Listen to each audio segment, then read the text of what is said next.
હું ઋષિ પંડ્યા માતૃભાષા અભિયાન કોર ટીમનો સભ્ય આપ સૌનું માતૃભાષા અભિયાનની ગોઠડીમાં સ્વાગત કરું છું.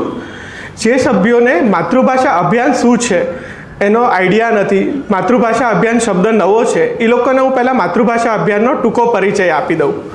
માતૃભાષા અભિયાન એ ગુજરાતી ભાષાને નવી પેઢી સુધી પહોંચાડવા, ગુજરાતી ભાષાને વધારે લોકો સાથે જોડવા અને ગુજરાતી ભાષાને વધુમાં વધુ લોકો સુધી પહોંચાડવા માટે કામ કરતી સંસ્થા છે, જે કોઈપણ જાતની નાણાકીય અપેક્ષા વગર કામ કરે છે. અને એની અંદર નાના બાળકોથી લઈ અને દાદા દાદી સુધીના દરેક વ્યક્તિ જોડાઈ શકે તેવા કાર્યક્રમો કરવામાં આવે છે. દાદા દાદીનો ઓટલો જ એનું સૌથી સારું ઉદાહરણ છે કે જેમાં નાના બાળકો બગીચામાં જાય અને દાદા દાદી સાથે ટાઈમ કાઢે, દાદા દાદી પાસેથી આપણા તહેવારો, આપણી સંસ્કૃતિ વિશે માહિતી મેળવે અને ગીતો, ગુજરાતી બાળગીતો, ગુજરાતી વાર્તાઓ સાંભળે. એવી જ રીતે પુસ્તક પરબ કરીને પણ માતૃભાષા અભિયાનનો એક પ્રકલ્પ છે કે જે દર મહિનાના પહેલા રવિવારે થાય છે અને એની અંદર અત્યાર સુધીમાં 8 લાખથી વધારે પુસ્તકો લોકોને વાંચવા માટે મફત આપવામાં આવ્યા છે.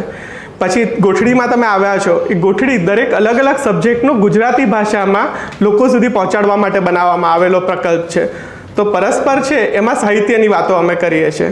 એ ઉપરાંત ઘણી બધી ઓનલાઈન માહિતી મૂકીએ છીએ. હમણાં જ એક એપ્લિકેશન લોન્ચ કરી કે જે અંગ્રેજી માધ્યમથી ગુજરાતી શીખવા માટે બનાવવામાં આવી છે કે જે 60 દિવસમાં ગુજરાતી શીખવાડે છે તમને, અંગ્રેજી આવડતું હોય તો એમાંથી. અને ઘણા બધા પરદેશના લોકો તે વાપરે છે અને જે ફોરેનથી અહીંયા ફરવા આવે છે, જે આપણે ધોળિયાઓ કહીએ ગુજરાતીમાં, શુદ્ધ ગુજરાતીમાં જ્યારે બોલીએ ત્યારે, એ લોકો એ એપ્લિકેશનની મદદથી ગુજરાતી શીખે છે ગુજરાત આવતા પહેલાં. અને એ પણ માતૃભાષા અભિયાનની એક સારી ઉપલબ્ધિ છે. મેં 4 કે 5 પ્રકલ્પની વાત કરી, પણ એમની ટોટલ થઈને અત્યારે 16 થી 17 પ્રવૃત્તિઓ ચાલે છે. વધારે માહિતી તમને માતૃભાષા અભિયાનની વેબસાઇટ પરથી મળશે અને તમે બધા ક્યાંક ને ક્યાંક જોડાશો તો અમને ગમશે. ખાલી ગોઠડીમાં આવો એની જગ્યાએ પુસ્તક પરબમાં જાઓ, દાદા દાદીનો ઓટલામાં તમે જાઓ અને બાળકોને વાર્તા કહો, અમારી સાથે બીજે જોડાઓ તો પણ અમને ગમશે. હવે હું મૂળ સબ્જેક્ટ પર આવું જેના માટે તમે બધા અહીંયા આવ્યા છો. ડૉક્ટર કિરીટભાઈને સાંભળવા. કિરીટભાઈનો પરિચય ડૉક્ટર તરીકે તો તમે વાંચ્યો હશે, પોસ્ટર સાથે હશે દરેક જણે, એટલે જ બધા અહીંયા આવ્યા છે. હું એમનો વ્યક્તિ તરીકેનો પરિચય આપું. કિરીટભાઈને છે ને મારે પહેલી વાર મળવાનું થયું ત્યારે હું એમને સાહિત્યના કાર્યક્રમમાં મળ્યો હતો. એક ડૉક્ટર સવારના સમયે સાહિત્યના કાર્યક્રમ માટે જ્યારે સમય આપે ને ત્યારે સમજવું કે ભાષા સાથે જોડાયેલો માણસ છે. બીજી વખત મારે એમની સાથે મુલાકાત થઈ ત્યારે હેરિટેજ વોકમાં આવ્યા હતા. અને જ્યારે ઘણા બધા ડૉક્ટરો એમ કહેતા હોય કે અમારી પાસે તો ટાઈમ જ નથી, અમે તો બહુ બિઝી છીએ, ત્યારે જ્યારે એક ડૉક્ટર સમય કાઢીને સાહિત્ય સાથે જોડાતા હોય, હેરિટેજ સાથે જોડાતા હોય અને છતાં પણ પાછું તમને એમના સ્ટેટસમાં જોવા મળે કે આજે આ પેશન્ટને સક્સેસફુલી એમણે તૈયાર કર્યા, ઓલા પેશન્ટને ડાયાબિટીસ કંટ્રોલ થઈ ગયો, ફલાણા પેશન્ટનો ડાયાબિટીસ રિવર્સ થઈ ગયો, અને એવી બધી સક્સેસ સ્ટોરી જાણવા મળે ત્યારે કુતૂહલ થાય કે આ આટલું બધું કેવી રીતે મેનેજ કરતા હશે. પછી ધીમે ધીમે ચર્ચા થઈ, વાતચીત થઈ અને જાણવા મળ્યું કે એ તો પેશન્ટની સાથે એક મિત્રતા કેળવી લે છે અને મિત્રતામાં પેશન્ટ ઘણું બધું એમનું માને છે. એ ડરાવતા નથી, ક્યારેય પેશન્ટને ડરાવતા નથી. એક મિત્ર તરીકે પેશન્ટ સાથે વાત કરે અને પેશન્ટને સમજાવે કે તમારા માટે જરૂરી આ છે, જરૂરી આ છે, આમ કરીએ તો, તેમ કરીએ તો. અને ખાલી આ વાત પેશન્ટની કે ડાયાબિટીસવાળાની નથી, એમની સાથે વચ્ચે એક વાત ચર્ચા થઈ રહી હતી ક્લાઇમેટ ચેન્જની. હવે ત્યારે એમણે વાત કરી કે ક્લાઇમેટ ચેન્જ અને ફૂડ એ કેવી રીતે જોડાયેલા છે. હવે મારા માટે પણ આ સબ્જેક્ટ નવો હતો અને છતાં પણ એ વાત કરી શકતા. તે દેખાડે છે કે એમનું નોલેજ એમના સબ્જેક્ટ પૂરતું કેટલું છે અને એમના સબ્જેક્ટ સાથે કનેક્ટેડ બીજા સબ્જેક્ટ માટે કેટલું બધું છે. એટલે આપણે ભલે આજે એમની સાથે ડાયાબિટીસની વાત કરીએ, પણ આપણે એમને બીજા સબ્જેક્ટ માટે પણ પાછા હેરાન કરતા રહીશું. કિરીટભાઈ, પહેલો મારો એક ક્વેશ્ચન છે, એનાથી શરૂ કરીશું કારણ કે હું બહુ વખતથી સાંભળતો આવ્યો છું એ પ્રશ્ન. એકચ્યુઅલી હું નાનો હતો ને ત્યારથી એક વસ્તુ હું સાંભળતો આવ્યો છું. મારા માસીને ડાયાબિટીસ હતો ત્યાંથી, કઝિન માસીને, કે ડાયાબિટીસ થાય તો ખાંડ ના ખવાય. એવું નથી કે ગળ્યું ખાવ તો ડાયાબિટીસ થઈ જાય. એટલે કિરીટભાઈ, આ એક પ્રશ્નનો જવાબ હું લગભગ 10મા ધોરણમાં હતો ત્યારથી શોધી રહ્યો છું, એક કે બીજી રીતે, અને ક્યાંયથી સંતોષકારક જવાબ નથી મળ્યો. તો આજે ત્યાંથી શરૂ કરો તો ગમશે.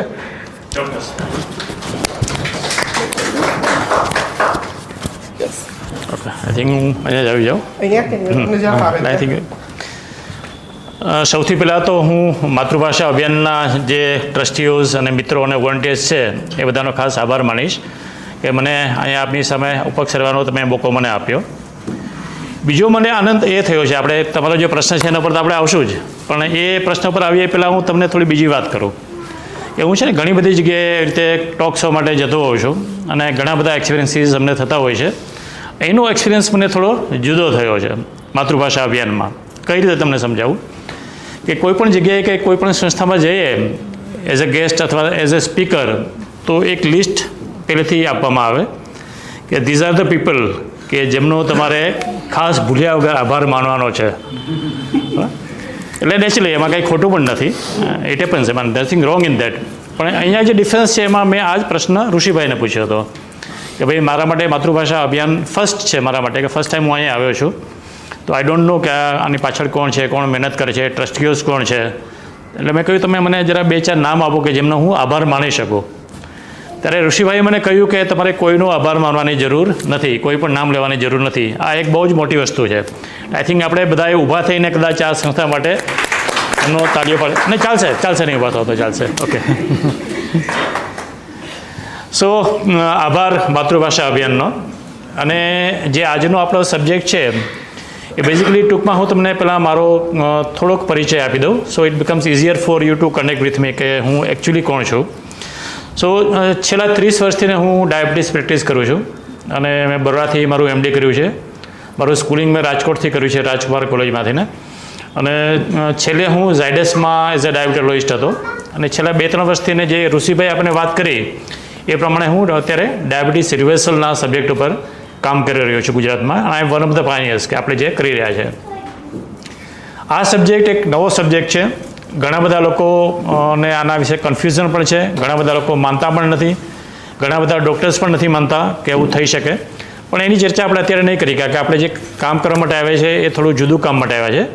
કે ડાયાબિટીસમાં જે મિથ્સ છે, હજારો મિથ્સ છે ડાયાબિટીસમાં, લોકોના મનમાં ઘણા બધા પ્રશ્નો છે.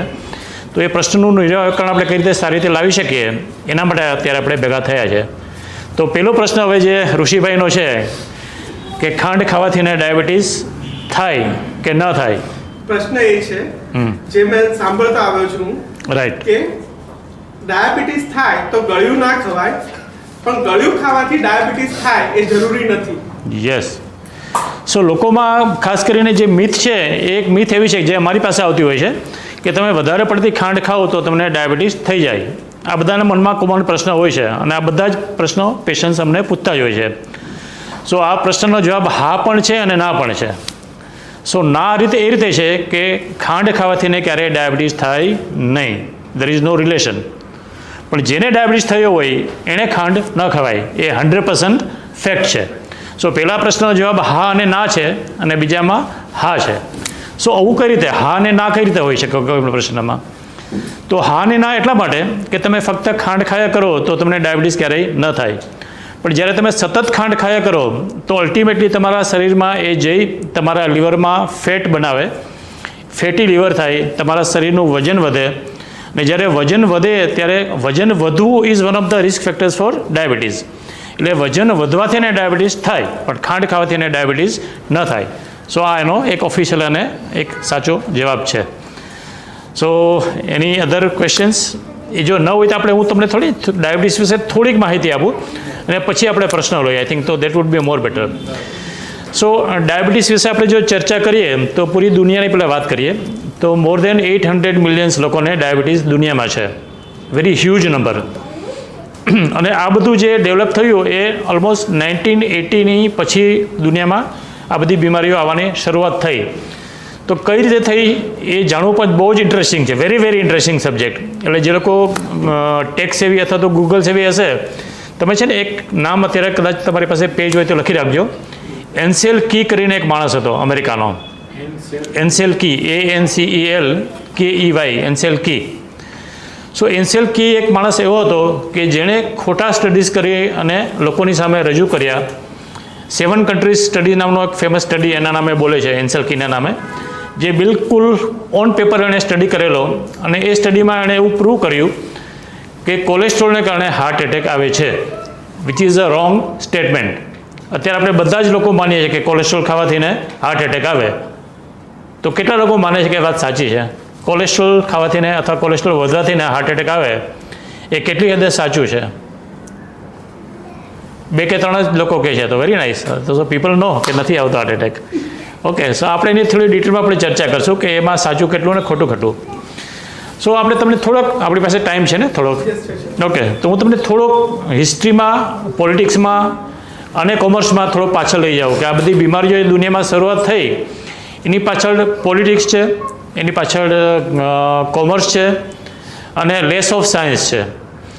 સો આનું બેઝિકલી રીઝન એ છે કે જ્યારે અમેરિકાના એક પ્રેસિડન્ટ હતા, કદાચ હું નામ ભૂલી ગયો છે પણ કદાચ કિસિંજર, ઓકે, તો એને હાર્ટ એટેક આવ્યો અને he was admitted in a hospital four almost 10 days. President જ્યારે હોસ્પિટલમાં એડમિટ થાય એની ઓફિસમાં 10 દિવસ ન જાય એટલે આખું દેશ હલી જાય નેચરલી. તો જે તે સમયે અરાઉન્ડ 1950 કે 55માં કદાચ આ વાત બની હતી. તો લોકો સ્ટડી કરવાનું ચાલુ કર્યું કે ભાઈ પ્રેસિડન્ટને હાર્ટ એટેક આવ્યો કેમ. તો પછી એ સમયે આ એન્સેલ કી પિક્ચરમાં આવ્યા. He was connected to the politicians અને એ માણસને જવાબદારી સોંપી કે તમે સાયન્ટિફિકલી તપાસ કરો કે આવું કેમ થયું, કે એમને હાર્ટ એટેક કેમ આવ્યો, વોટ ઇઝ ધ રીઝન. એટલે એણે 7 કન્ટ્રી સ્ટડી નામનો એક સ્ટડી કર્યો. એકચ્યુઅલી એ 21 કન્ટ્રીનો સ્ટડી હતો. 21 કન્ટ્રીઝમાં એણે સ્ટડી કર્યો ઓન પેપર. કદાચ થોડું સાચું પણ કર્યું હશે, થોડું ખોટું પણ કર્યું હશે એમણે. તો એકચ્યુઅલી 21 કન્ટ્રીઝમાંથીને એને જે ગમતા હતા એવા એણે 7 કન્ટ્રીઝ એણે એમાંથીને સિલેક્ટ કર્યા અને એમાંથી એણે તારણ કાઢ્યું કે હાઈ કોલેસ્ટ્રોલને કારણે હાર્ટ એટેક આવે છે. So this thing was proven on paper scientifically officially by that person appointed by the government. Naturally જ્યારે ગવર્મેન્ટે કોઈને અપોઇન્ટમેન્ટ કર્યા હોય ને એનું જે રિઝલ્ટ આવે it has to be accepted by everybody, nobody can challenge. એટલે આ વસ્તુ લોકોએ એને સ્વીકારી લીધી અને ફ્રોમ ધેન ઓનવર્ડ્સ ધીરે ધીરે આ માન્યતા દૃઢ થતી ગઈ અને લોકો માનતા થઈ ગયા કે કોલેસ્ટ્રોલને કારણે હાર્ટ એટેક આવે છે. But it is slightly wrong. એ પછી આપણે વાત કરશું. હવે તમને બીજી સ્ટોરીની વાત કરું. સિમિલરલી જ્યારે ફરીથી અમેરિકામાં ઇલેક્શન આવ્યું, અમેરિકામાં બધી વસ્તુના ભાવ ખૂબ જ વધી ગયા હતા અને ઇલેક્શન જીતવા માટે આ ભાવને કાબૂમાં લેવા માટે પ્રેસિડન્ટ માટે બહુ જ જરૂરી બની ગયું હતું કે જો એ ભાવ ન ઘટાડે તો લોકોના વિરુદ્ધમાં જાય અને ઇલેક્શનમાં એ માણસ હારી જાય. સો અગેન ફરીથી એ જે તે પ્રેસિડન્ટને આપણે નામ લઈ લઈએ એમનું, કે એમણે ફરીથી પ્લાન કર્યો, એક કમિટી બનાવી અને એમણે વિચાર્યું કે આપણે ભાવ કઈ રીતે ઘટાડી શકીએ. તો સાયન્ટિસ્ટ બધા ભેગા થયા અને એ સેમ સમયે ત્યાં એક બહુ જ મોટું વાવાઝોડું આવ્યું. તો ત્યાં છે ને શેરડીનો જે પાક થતો હતો એ ખૂબ જ ડેમેજ પામ્યો અને શેરડીઓ ડિસ્ટ્રોય થઈ. પછી મોટી કંપનીઝ કોકાકોલા અને જે બધી છે પેપ્સી કોલા અને એ બધી આવી પિક્ચરમાં કે એ લોકો એમના ડ્રિંક્સમાં શુગર એડ કરતા હતા અને એ રીતે એમની કોલ્ડ ડ્રિંક્સ કોકાકોલાને બધી બનાવતા હતા. જ્યારે શેરડીઝ બધી ડિસ્ટ્રોય થઈ તો ખાંડના ભાવ ખૂબ જ વધી ગયા. તો કંપનીને નેચરલી નુકસાન જાય, પોસાય નહીં આ બનાવવાનું. સો એ લોકોએ રસ્તો કાઢ્યો કે આપણે એક નવી વસ્તુ શોધીએ અને એ સમયે કોર્ન એટલે કે મકાઈનું ઉત્પાદન બહુ જ થતું હતું જે તે દેશોમાં, નાના દેશોમાં. તો મકાઈના ઉત્પાદનમાંથી એ લોકોએ high concentrated fructose corn syrup બનાવ્યું અને એ પછી આપણે એમાં કોલ્ડ ડ્રિંક્સમાં નાખવાનું ચાલુ કર્યું. સિમિલર વસ્તુ એ લોકોએ બીજા બધા પદાર્થોમાં પણ એડ કરવાનું શરૂ કર્યું. આવો સુહાસભાઈ આગળ આવી જાઓ. સો જે સિમિલર સમયે કોઇન્સિડન્ટલી આ ઉત્પન્ન થયું અને ગવર્મેન્ટને પણ એનો લાભ મળ્યો અને government also started promoting high concentrated fructose syrup અને આને કારણે બધી વસ્તુના ભાવ ધીરે ધીરે કંટ્રોલમાં આવ્યા, ભાવ ઓછા થયા અને અલ્ટિમેટલી એ લોકો ઇલેક્શન જીતી ગયા. સો આટલી બધી મેં તમને લાંબી વાર્તા શા માટે કરી? તો એનું રીઝન એ હતું કે જે હાઈ કોન્સન્ટ્રેટેડ ફ્રુક્ટોઝ સિરપ જે આપણે બધા જ પદાર્થોમાં અત્યારે ખાઈએ છીએ એ બધામાં જ એની પ્રેઝન્સ છે. દાખલા તરીકે બ્રેડ તો એમાં પણ છે, ice creams, chocolates, cold drinks, pasta, તમે કોઈ પણ વસ્તુ લો કે જેમાં મીઠાશ આવે છે, બિસ્કિટ્સ, આ બધામાં જ હાઈ કોન્સન્ટ્રેટેડ ફ્રુક્ટોઝ સિરપ નાખવામાં આવે છે. એનો ફાયદો શું છે કે એ તો ખાંડ કરતાં ઘણું બધું ગળ્યું છે. આપણે જે ગ્લુકોઝ છે એના કરતાં જે ફ્રુક્ટોઝ છે it is more sweeter than glucose, it is cheaper than glucose. એટલે નેચરલી બધી કંપનીને પોસાય. ત્રીજું કે એની જે સેલ્ફ લાઈફ છે કે જે કેટલા સમય સુધી સારું રહી શકે તો એ પણ એની સેલ્ફ લાઈફ પણ સારી થાય કોઈ પણ વસ્તુની. તો અગેન એ ફાયદો છે. તો એ પણ આવ્યું એમાં અને ઇઝીલી અવેલેબલ. તો આ બધું જ્યારે ભેગું થયું તો એ ધીરે ધીરે દુનિયામાં પ્રચલિત થયું ને તમે જે વર્લ્ડની હિસ્ટ્રી જોશો ને તો આફ્ટર 1984 અમેરિકામાં ઇન્ટ્રોડ્યુસ થયું આ કોર્ન સિરપ.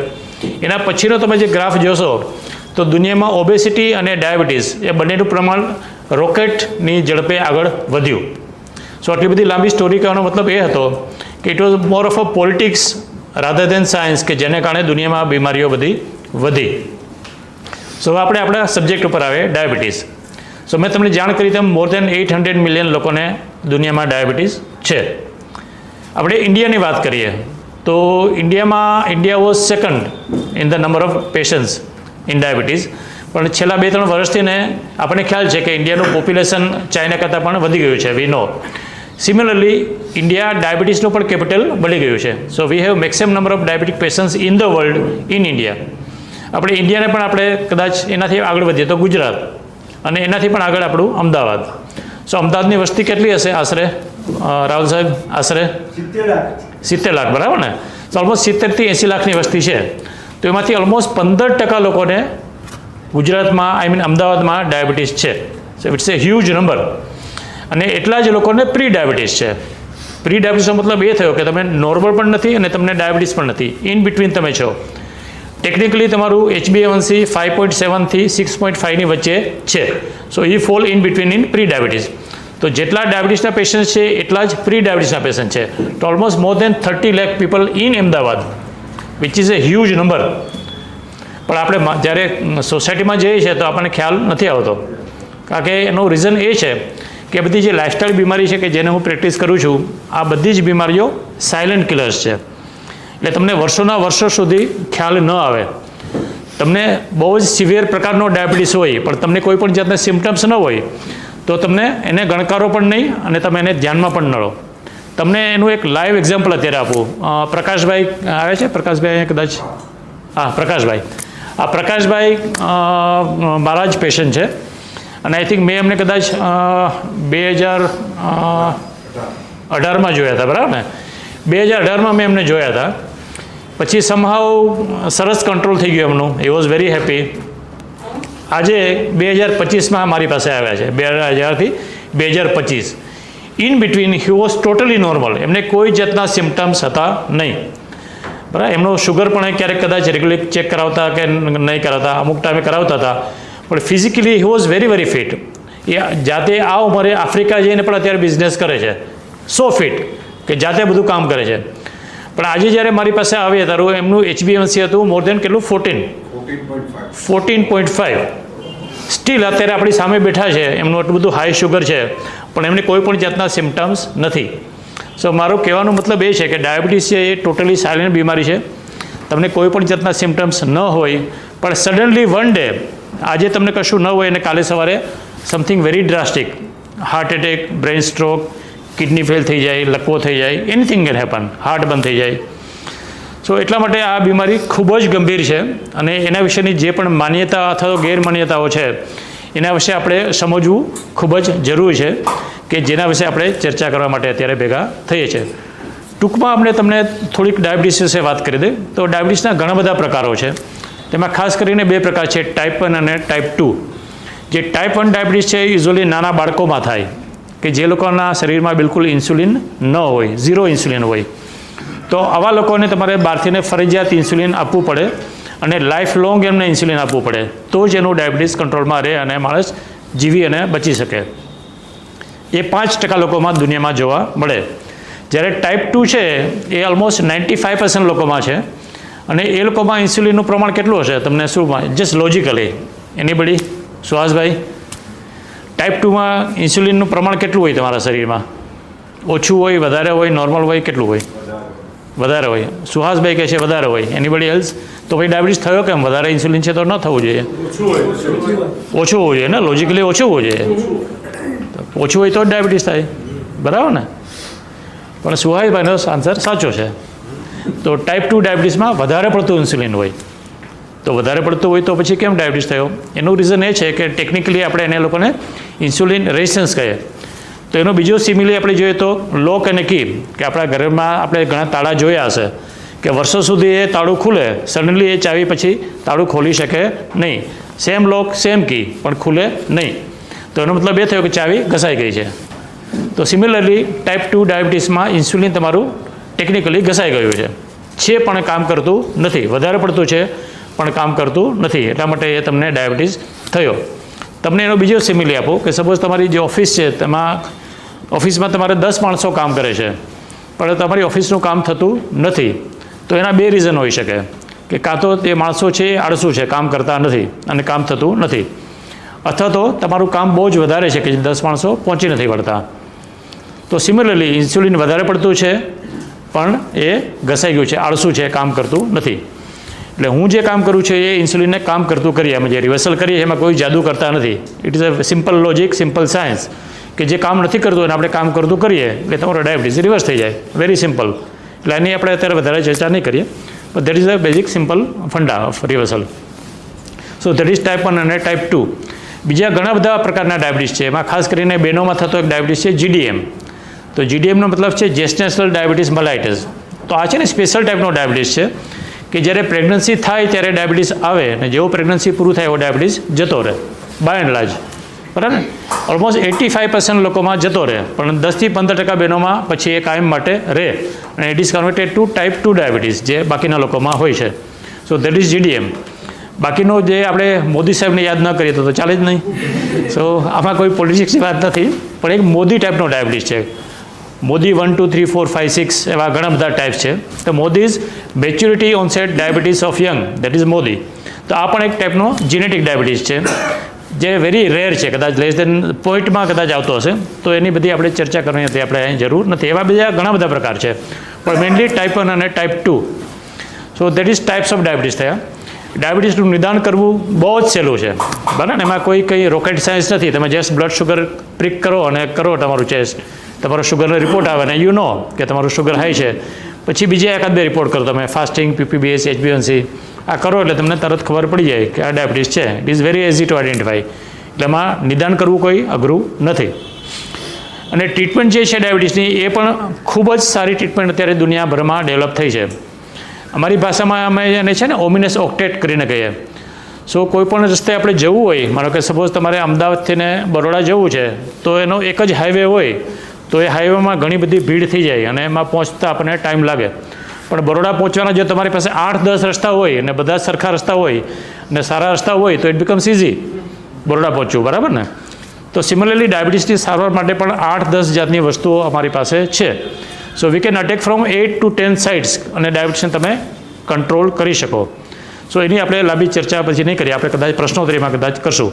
સો એની સારવાર પણ બહુ જ ઇઝી છે. કોમ્પ્લિકેશન્સ વિશે પણ આપણે બધા જાણીએ છીએ કે જે આપણા મેજર ઓર્ગન્સ છે બધાને જ એ ડેમેજ કરે. તો ખાસ કરીને આઈસ છે, બ્રેઇન છે, હાર્ટ છે, કિડનીઝ છે, લીવર છે, આપણી પગની નસો છે, આ બધાને જે સાયલેન્ટલી ધીરે ધીરે નુકસાન કરે એ છે ને આપણે જે ઉદય જેવી બીમારી છે. તો એ તમને એક ફોતરી ખાય પણ તમને બહારથી ને નોર્મલ લાગે બધું અને સડનલી તમે પછી એને મારો તો એ લાકડું પાવડર થઈ જાય. તો સિમિલરલી આ ઉદયની જેમ કામ કરી અને ધીરે ધીરે બધા જ ઓર્ગન્સને ડેમેજ કરે અને અલ્ટિમેટલી પછી at one fine day there is a complication. So આ કોમ્પ્લિકેશન્સ પણ ડાયાબિટીસના ઘણા બધા જ સિવિયર છે. આ બધા ન થાય એના માટે શું કરવું એના માટે પણ આપણે ચર્ચા કરશું. અને જે ડાયાબિટીસ રિવર્સલની જે વાત કરી એ છેલ્લે જો ટાઈમ બચશે આપણે તો પછી કદાચ આપણે એના થોડા ઘણા પ્રશ્નો લેશું. તો બાકીની બધી જે બીમારીઓ છે આ લાઇફસ્ટાઇલ બીમારીમાં diabetes is one. It is known as mother of all the lifestyle diseases.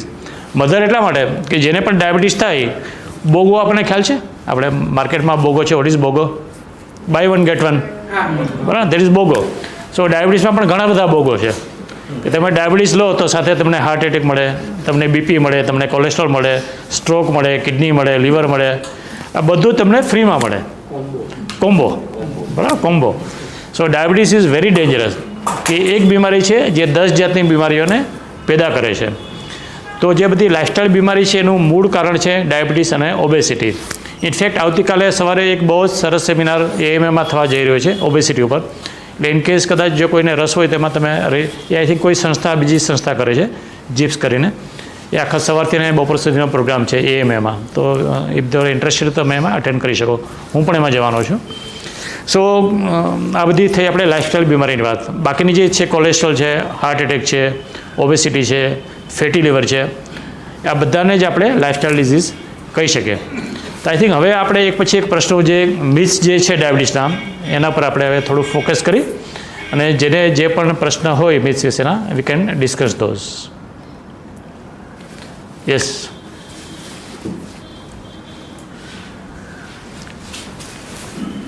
જો ન હોય તો બહુ જ સારું કે યસ સર. મારે ડાયાબિટીસ ઘણા વખતથી છે રાઈટ. અને HbA1c 6.5થી 7ની વચ્ચે રહેશે. દરરોજનું નિયમિત ચાલવાનું 8000 સ્ટેપ જેટલું તો હોય છે જ. અને જમવામાં be discipline life control, right. Less sugar.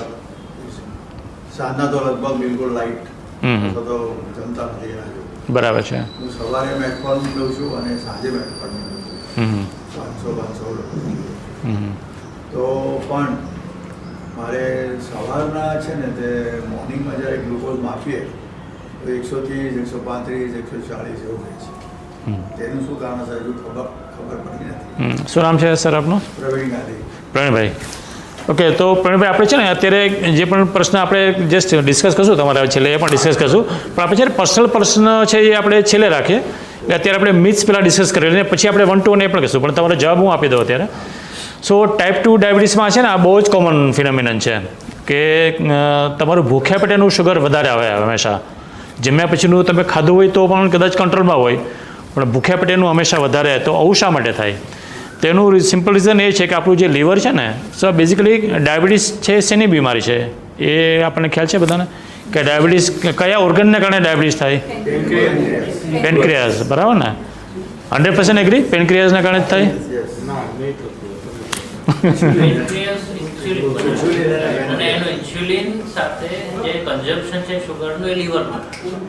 Yes.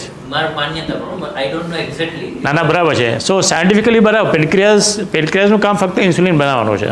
બરાબર? ઇન્સ્યુલિન વધારે બનાવે છે, ઓછું બનાવે છે, ઉલટાનું તો વધારે બનાવે છે, તો પણ ડાયાબિટીસ થાય છે. સો પેનક્રિયાઝ ઇઝ નોટ એટ ફોલ્ટ. ગુજરાતીમાં પેનક્રિયાસને સ્વાદુપિંડ.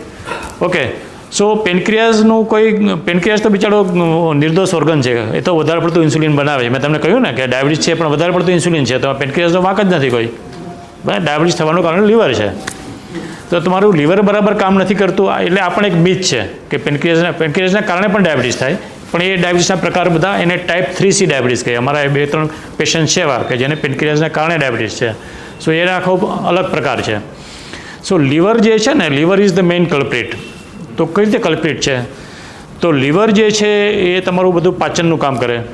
પછી મેં તમને વચ્ચે શુગરની અને ફ્રુક્ટોઝની વાત કરી. તો ફ્રુક્ટોઝ એક એવું સબસ્ટન્સ છે કે જે ફક્ત ને ફક્ત લીવર જ ડાયજેસ્ટ કરી શકે આખા બોડીમાં.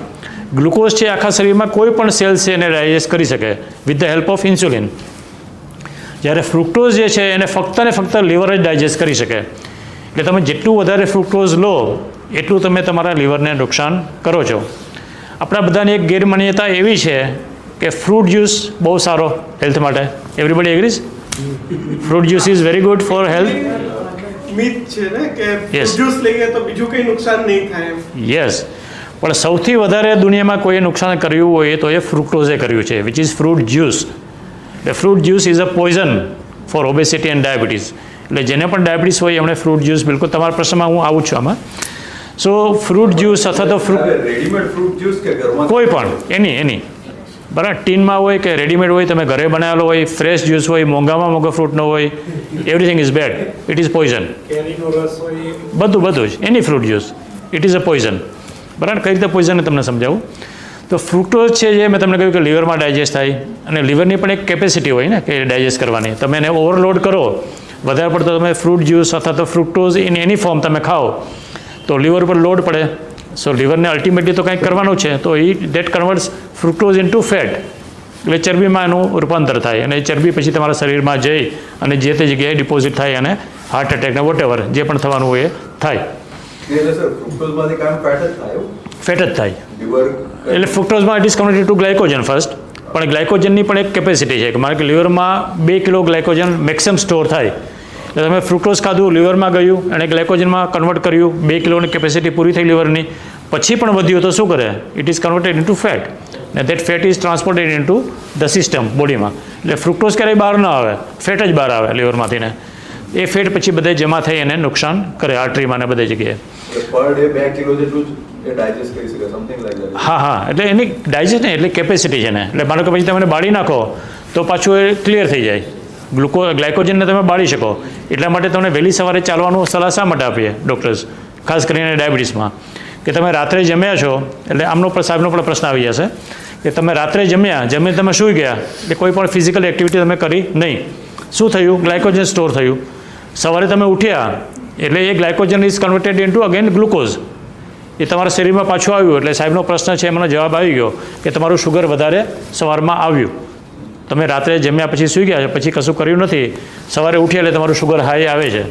કારણ કે 8 કલાકનો ગેપ છે છતાં પણ બપોરે તમે જમ્યા અને પછી તમારે 2 કલાક પછી તમે શુગર કર્યું તો કંટ્રોલમાં છે. કારણ કે એ ઓલરેડી ડાયજેસ્ટ કરે જ છે ને તમે યુ આર એક્ટિવ. એટલા માટે તમારું ફાસ્ટિંગ હંમેશા ડાયાબિટીસમાં હાઈ આવે. There is the answer. Okay, દવા ચેન્જ કરવાની કંઈ જરૂર નથી. હા, એટલે એ સર આપણે 1 to 1 પછી આપણે ડિસ્કસ કરીએ. ઓકે, એ કેસમાં તો સાહેબ દરેકના કેસમાં આવું થતું હશે ને? હા, એટલે બાય એન્ડ લાર્જ બધામાં જ એવું થાય. મોર્નિંગનું તો વધારે મોર્નિંગમાં વધારે આવે જ. એટલે ઓલમોસ્ટ મોર દેન 80-90% ટાઈપ 2 ડાયાબિટીસમાં મોર્નિંગમાં જ હંમેશા વધારે આવે. પછી જમ્યા પછીનું પણ વધારે ઘણા બધામાં આવતું હોય છે. પણ એને કંટ્રોલ કરવું ઇઝી છે કે એને તમે મેડિસિન આપો એટલે તમે અથવા તો ઇન્સ્યુલિન આપો તો એ તરત તમે કંટ્રોલ કરી શકો. પણ ફાસ્ટિંગને કંટ્રોલ કરવું ઇટ ઇઝ ડિફિકલ્ટ. કારણ કે એના માટે તમારા લીવરને તમારે પહેલાં ક્યોર કરવું પડે, વિચ એ ઓવરનાઇટ ન થાય. એટલે ધીરે ધીરે કરીને પછી એના પણ રસ્તા છે, પણ ઇટ ટેક્સ ટાઈમ. મારું શું કેવું સાહેબ, એટલે જનરલી હું મારા પોતાની વાત કરું તો એ મોર્નિંગનું જે એની રેન્જ છે ને એના કરતાં સહેજ પ્લસમાં જાય છે, પણ જમ્યા પછી ઓટોમેટિક રેન્જમાં આવી જાય છે. હા, તો એ જ થયું ને. Whether I am going to that or- એ જ કહું છું હું તમને કે જમ્યા પછી આટલું worry ન sir. ના એટલે ફાસ્ટિંગ હાઈ આવવું એટલે યુ ટુ વરી. હાઈ આવવું જ ન જોઈએ. ફાસ્ટિંગ હાઈ આવ્યું ઇઝ અ પ્રોબ્લેમ. High એટલે એની લિમિટની 1-2 પોઈન્ટ જ વધારે હા, ધેન ઇટ ઇઝ ઓકે. એટલે માનો કે આજુબાજુમાં હોય તો ધેન ઇટ ઇઝ ઓકે. પણ માનો કે તમારું ફાસ્ટિંગ 160, 170, 180 આવ્યું તો દેટ ઇઝ હાઈ. પણ માનો કે 110, 115, 120 આવ્યું તો સ્લાઇટલી હાઈ, પણ ઇટ ઇઝ સ્ટીલ રિઝનેબલ. કારણ કે તમારું બહુ વધારે કંટ્રોલ કરવું ઇટ ઇઝ સ્લાઇટલી, કારણ કે ઘટવું ન જોઈએ. માનો કે સુગર તમારું 400, 500, 600 થઈ જશે તો ઓર તમે તાત્કાલિક કશું નહીં થાય. પણ જો 70થી નીચે તમારું શુગર જશે વિચ ઇઝ નોન એઝ હાઇપોગ્લાઇસેમિયા તો ઇટ ઇઝ એન ઇમરજન્સી. તમારે અડધી રાત્રે પણ તમારે દોડીને ડૉક્ટર પાસે હોસ્પિટલમાં જવું જોઈએ. જ્યારે 500 થવાથી ને તરત કંઈ તકલીફ થશે નહીં. પછી થશે ડેફિનેટલી, પણ ઓવરનાઇટ ના થાય તકલીફ. રાત્રે ચાલવું જોઈએ એવું કે નહીં? એવું આના માટે હા, એટલે એ ક્યારે ચાલવું જોઈએ એનો પણ તમને જવાબ આપી દઉં. તો મેં તમને પહેલાં કહ્યું કે સવારે તો ફરજિયાત ચાલવાનું, કારણ કે તમારા લીવરમાં જે ગ્લાયકોજન જમા થયું છે એને તમારે બર્ન કરવાનું છે. એટલે સવારે તમારે ફરજિયાત ચાલવાનું. પછી માનો કે તમે બપોરે પણ જમો છો તો એમાંથી પણ તમારું શુગર વધવાનું છે, તો એને પણ કંટ્રોલ કરવા માટે તમારે બપોરે પણ તમે ચાલો અને રાત્રે પણ ચાલો તો it is plus, it is bonus. પણ તરત નહીં, કારણ કે તમારે જમ્યા પછી તમે તરત ચાલો તો જ્યારે જમો ત્યારે તમારું બધું જ બ્લડ છે તમારા સ્ટમક તરફ ડાયવર્ટ થાય અને ત્યારે તમે ચાલો તો અગેન ઇટ ઇઝ ડાયવર્ટેડ. એટલે તમારું ડાયજેશન બગડે. એટલે જમ્યા પછી થોડો આરામ કરીને પછી તમારે આઈડિયલી ચાલવું જોઈએ. કેટલો સમય? અડધી કલાક? સવારે 30 મિનિટ્સ. નહીં, રાતે કે બપોરે જમ્યા પછી કેટલા કલાક પછી ચાલવું? સમય કેટલી મિનિટ છે? તો તમે જે સવારે ચાલો છો એ તમારે 30 મિનિટ ભૂખ્યા પેટે બ્રિસ્ક વોકિંગ એટલે કે ઝડપથી ને ચાલવું. એ સમય સમજાવું તને બધું સમજાવું એટલે બધું સમજાવું સવારથી ને બધું સમજાવું. તો સવારે 30 મિનિટ ભૂખ્યા પેટે અને ઝડપથી ને એટલે તમારે એક અઠવાડિયાનું 150 મિનિટ ચાલવું જોઈએ.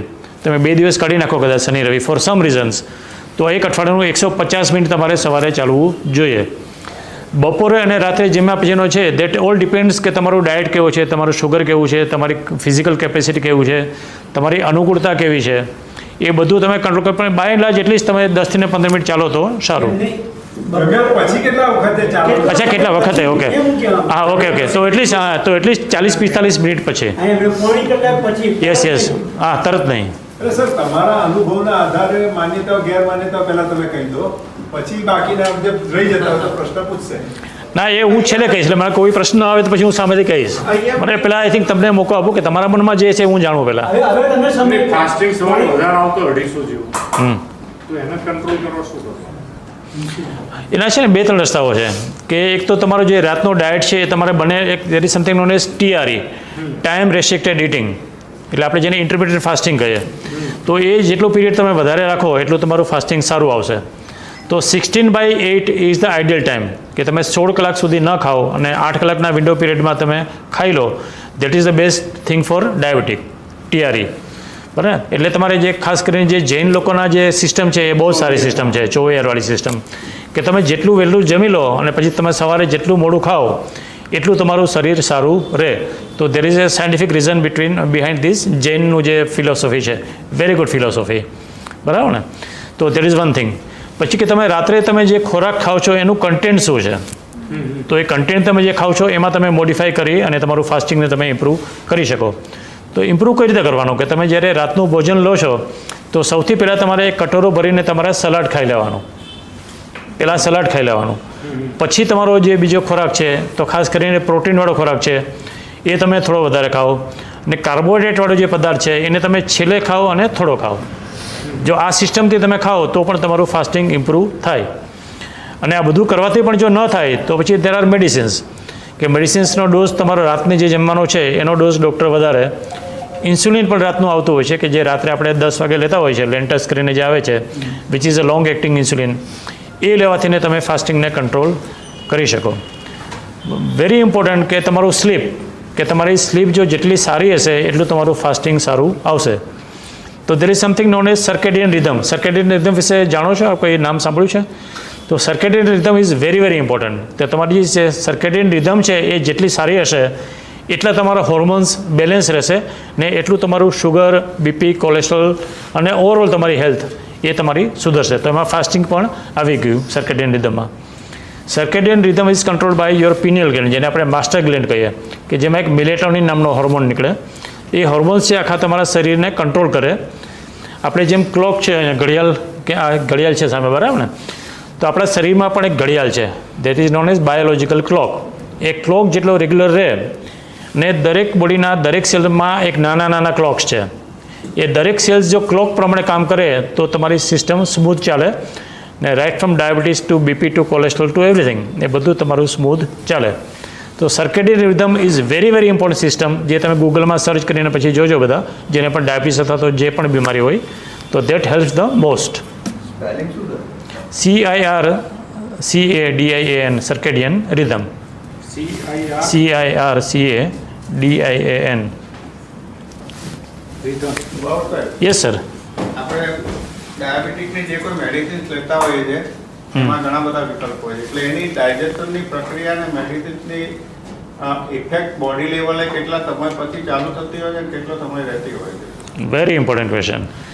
આમાં છે ને ઘણા બધા લોકોને એટલી બધી મિથ્સ હોય છે, અને જે લોકો મેડિસિન્સ ખાસ કરીને લેતા હોય ને, કારણ કે ડૉક્ટર તમને સારામાં સારી મેડિસિન આપે, સારામાં સારી રીતે સમજાવીને આપે, પણ ઘરે જઈને બધું જ ભૂલી જાય કે કઈ મેડિસિનને કઈ રીતે લેવી જોઈએ. તો એ બહુ જ ઇમ્પોર્ટન્ટ પોઈન્ટ છે. તો હું તમને થોડી ડિટેલમાં એની વાત કરું કે કઈ મેડિસિન અને શા માટે અને એ ચોક્કસ સમય લેવી જોઈએ. સો દરેક મેડિસિનનો એક મિકેનિઝમ ઓફ એક્શન હોય કે કઈ મેડિસિન કઈ રીતે કામ કરે. તો અમુક મેડિસિન્સ એવી છે કે જે તમારા શરીરમાં જાય, એ તમારા જઈને તમારે પેનક્રિયાસને સ્ટિમ્યુલેટ કરે, એમાંથી ઇન્સ્યુલિન બહાર પડે, અને એ ઇન્સ્યુલિન બહાર પડે એ જ સમયે તમારું ફૂડ તમારી સામે આવે, બંને મેચ થાય તો જ એ મેડિસિન સારામાં સારી રીતે કામ કરી શકે. તો ખાસ કરીને જે ગ્લિમિપાઇડ અને ગ્લિપિઝાઇડ ને જેને આપણે સલ્ફોનેટ યુરિયા કહીએ, સુહાસભાઈ તો મેડિકલના માણસ છે એટલે એમને ખબર હશે કે સલ્ફોનેટ યુરિયા જે મેડિસિન છે એને તમારે હંમેશા જમતા પહેલાં અડધો કલાક પહેલાં જ લેવી જોઈએ. બરાબર? તમે મેડિસિન લીધી, અડધો કલાકનો ગેપ આપ્યો અને પછી તમે જમો તો જ. ના, જરૂર નથી. જરૂર નથી. એ બધાને ન થાય, એટલે જેને થતું હોય એ નેચરલી લઈ શકે, પણ બધાને જરૂરી નથી. સો મેટફોર્મિન જે છે એ કદાચ તમને ગેસ્ટ્રાઇટિસ કે એસિડિટી કરી શકે, પણ જે તમને થતું હોય તો તમે લો, બાકી બધાને લેવી જરૂરી નથી. સો આપણે વાત થઈ સલ્ફોનેટ યુરિયાની. પછી જે બીજી મેડિસિન છે મેટફોર્મિન. તો મેટફોર્મિન છે તમે એને જમતા પહેલાં પણ લઈ શકો અને જમ્યા પછી પણ લઈ શકો, ઇટ મેક્સ નો ડિફરન્સ. તો તમે એને ગમે ત્યારે લઈ શકો. બીજી એક મેડિસિન આવે છે વોગ્લીબોઝ કરીને, જે 0.2 0.3 મિલીગ્રામની મેડિસિન આવે છે. તો આ મેડિસિન છે ને બહુ જ ટિપિકલ મેડિસિન છે. તમારા ડૉક્ટરે જેને ડાયાબિટીસ છે એમને સલાહ આપી છે કે તમે પહેલો કોળિયો ખાઓ, પછી એ મેડિસિન ખાઓ, પછી પાછા જમો. એટલે મેડિસિનને તમે વચ્ચે રાખો, લાઈક અ સેન્ડવિચ, તો જ એ તમારે સારી રીતે કામ કરી શકે. એનું રીઝન એ છે કે આ મેડિસિન તમારા શરીરમાં ગ્લુકોઝને એન્ટર થતું જ અટકાવે છે. એટલે તમે ખોરાકની સાથે ખાઓ તો ખોરાકની સાથે જ જાય અને ગ્લુકોઝ તમારા શરીરમાં જે એન્ટર થાય છે ઇન્ટેસ્ટિનમાંથી ને એને ત્યાં જ બ્રેક મારી દે અને એને એન્ટર થવા દેવે નહીં. એટલા માટે તમારે એને જમતાની સાથે લેવાની. અમુક મેડિસિન્સ એવી છે કે તમારે એને જમ્યા પછી લો તો વધારે સારું. તેમાં મેટફોર્મિન પણ એમાં આવી ગઈ કે મેટફોર્મિનથી ને ઘણા બધા લોકોને ગેસ્ટ્રાઇટિસ અથવા તો એસિડિટી થતું હોય છે. તો તમે જમ્યા પછી લો તો ઇટ વર્ક્સ બેટર અને એની સાઇડ ઇફેક્ટ ઓછી થાય. પછી અમુક મેડિસિન્સ એવી છે કે જે તમારા યુરિનમાં ખૂબ જ શુગર બહાર પાડે. એટલે તમે જ્યારે શુગરનો રિપોર્ટ કરાવશો યુરિનમાં તો 4 ચોકડી બતાવશે એ મેડિસિન લીધા પછી. મારે કે તમે જ્યારે મેડિસિન ચાલુ નથી કરી તો તમારું શુગર કદાચ 1 ચોકડી કે 2 ચોકડી આવતું હતું યુરિનમાં. મેડિસિન લીધા પછી સીધું 4 ચોકડી થઈ ગયું તો પેશન્ટ તો ગભરાઈ જાય કે ભાઈ આ તો 4 ચોકડી થઈ ગયું, આ તો ઉલટાની મેડિસિન ઉલટી પડી. પણ એવું નથી. આ મેડિસિન છે તમારા યુરિનમાં શુગર બહાર નીકાળે છે. એનું કામ જ એ છે કે તમારા બ્લડમાંથી ને યુરિનમાં શુગર બહાર પડે છે. તો ખાસ કરીને જે ગ્લિફ્લોઝિન ગ્રુપ્સ ઓફ ડ્રગ્સ છે સુહાસભાઈ, બરાબર, કે ડાપાગ્લિફ્લોઝિન, કેનાગ્લિફ્લોઝિન, જે આ બધી મેડિસિન્સ છે જે અત્યારે લેટેસ્ટ મેડિસિન અત્યારે માર્કેટમાં આવી છે, વેરી ગુડ મેડિસિન્સ. તો આ મેડિસિન છે એ ફક્ત ડાયાબિટીસને કંટ્રોલ નથી કરતું પણ તમારું કોલેસ્ટ્રોલ, તમારું બીપી, તમારું હાર્ટ, તમારું કિડની, તમારું લીવર એ બધાને જ પ્રોટેક્ટ કરે છે. Very good medicine. પણ એનું મિકેનિઝમ જુદી ટાઈપનું છે. સિમિલરલી ઇન્સ્યુલિનના પણ ઘણા બધા પ્રકાર છે. એટલે ઇન્સ્યુલિન એટલે એક જ જાતનું ઇન્સ્યુલિન નહીં, દેર આર 10 ટાઈપ્સ ઓફ ઇન્સ્યુલિન્સ. તો કયું ઇન્સ્યુલિન ક્યારે આપવું અને એની મિકેનિઝમ કઈ છે. એક શોર્ટ એક્ટિંગ ઇન્સ્યુલિન આવે કે તમારે જમતા પહેલાં 10-15 મિનિટ પહેલાં લેવાનું હોય. એક અલ્ટ્રા શોર્ટ એક્ટિંગ ઇન્સ્યુલિન આવે કે તમે જમતાની જસ્ટ પહેલાં તમે 2-5 મિનિટ પહેલાં લઈ લો તો પણ ચાલે આવે. એક લોંગ એક્ટિંગ ઇન્સ્યુલિન આવે કે જે દિવસમાં આપણે એક જ વખત લેવાનું, રાત્રે 10 વાગે ફિક્સ, એને જમવા સાથે કોઈ જ રિલેશન નથી. તો તમે રાત્રે 10 વાગે લો અને 24 કલાક કામ કરે. સો એ લોંગ એક્ટિંગ ઇન્સ્યુલિન છે.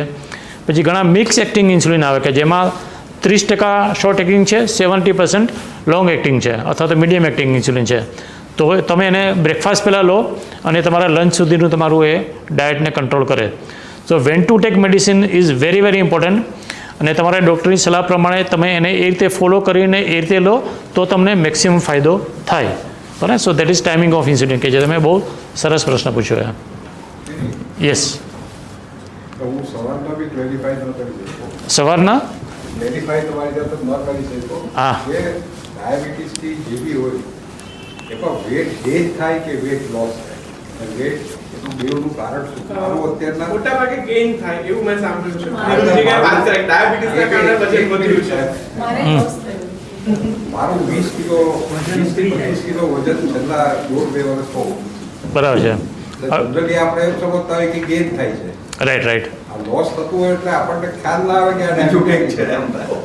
અહીંયા જ આપણે એવો પ્રશ્ન હતો કે મેં જે સાંભળ્યું છે એમાં વજન વધવાની વાત છે અને જે અનુભવથી કહે છે એ ઘટવાની વાત કરે છે. અચ્છા. તો સાચું શું છે ને શું ખોટું? લાઈવ એક્ઝામ્પલ તો પણ આપણે એક કામ કરીએ, આપણે ઓપિનિયન પોલ જ કરી દઈએ ને ભાઈ. તો કેટલા લોકો માને છે કે ડાયાબિટીસના કારણે વજન વધે? આપણે ટાઈપ 2 ડાયાબિટીસ, આપણે જે કાંઈ વાત કરીએ ટાઈપ 2ની જ વાત કરીએ, બીજી કોઈ ડાયાબિટીસ નહીં. તો કેટલા લોકો માને કે વજન વધે ડાયાબિટીસમાં? કે ડાયાબિટીસના કારણે વજન વધ્યું એવું ઘણા લોકો કહે છે. ઓકે, 2-3 જણા જ કહે છે એવું, ને કેટલું બાકીના બધા એવું કહે છે કે વજન ઘટે. બરાબર ને? ઓકે. અચ્છા, ખબર નથી પડે કે અચ્છા થર્ડ ઓપ્શન કે ખબર નથી. જીડીપી તમારી સામે બેઠું છે. Yes yes. તમે પ્રકાશભાઈ તો લાઈવ એક્ઝામ્પલ છે કે એમનું વજન ઘટ્યું છે.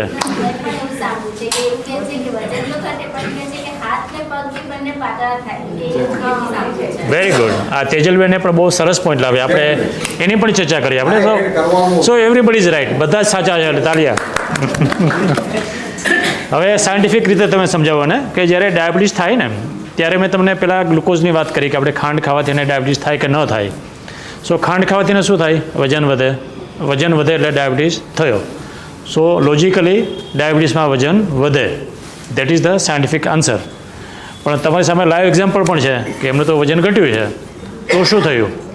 તો એનું રીઝન એ છે કે જ્યારે અલ્ટિમેટલી કે એકવાર તમને ડાયાબિટીસ થઈ ગયો, તમે મેડિસિન લો છો કે નથી લેતા અને તમારો ડાયાબિટીસ કંટ્રોલ છે કે નથી એના પર ડિપેન્ડ કરે. સો વન્સ યુ હેવ ડાયાબિટીસ, તમારું વજન વધ્યું તો જ તમને ડાયાબિટીસ થયો બાય એન્ડ લાર્જ. ઘણા બધા લોકો એવા પણ છે કે જેને વજન નોર્મલ છે અથવા તો ઓછું છે તો પણ ટાઈપ 2 ડાયાબિટીસ થાય, પણ એ આખો અલગ પ્રકાર છે જેને અમે ટેકનિકલી ટોફી કહીએ. એટલે થિન આઉટસાઇડ ફેટ ઇનસાઇડ. એટલે ટોફી ટાઈપના જે માણસો છે એ લોકોને પણ ડાયાબિટીસ થાય. તમને ડાયાબિટીસ છે ખરી મને ખબર નથી. નથી. Okay. So toffee is again A type of diabetes, thin outside fat inside. એટલે આપણે જે ઇન્ડિયન્સ લોકો છે ને એ બાય એન્ડ લાર્જ ટોફીમાં આવીએ ઘણા બધા લોકો. એટલે એનો મતલબ એ થયો કે તમે જુઓ તેમનું શરીર તમને એક બિલકુલ ફિટ લાગે, પણ એમની જે અંદરની જે ચરબી છે ને એ જેને આપણે વિસરલ ફેટ કહીએ એ વધારે પડતી હોય. એટલે તમે જ્યારે સીટી સ્કેન કે MRI કરાવો ત્યારે તમને ચરબી દેખાય અને એને ખરેખર મેટાબોલિક સિન્ડ્રોમ હોય અને એને ડાયાબિટીસ હોય.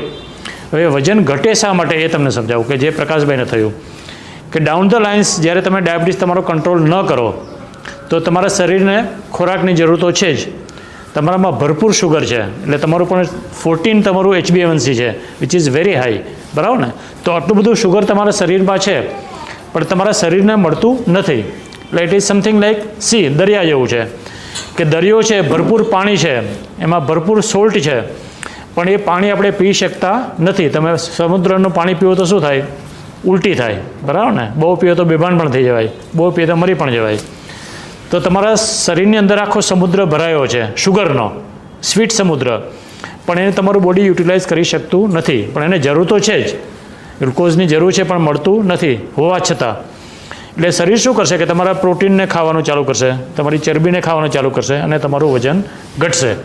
તો જેને ડાયાબિટીસ હોય અને વજન ઘટતું હોય તો it is a bad sign કે તમારે ચેતી જવાનું અને તમારે ડૉક્ટર પાસે જઈ અને તપાસ કરવાની. આપણે તો એમ સમજીએ કે આપણું ડાયટ બહુ સરસ છે તો યસ, એટલે તમે અત્યાર સુધી ખોટું તમે પ્રિઝમ કરીને તમે ચાલતા હતા કે મારું શરીર તો બહુ સારું છે, પણ એકચ્યુઅલી એવું હતું નહીં.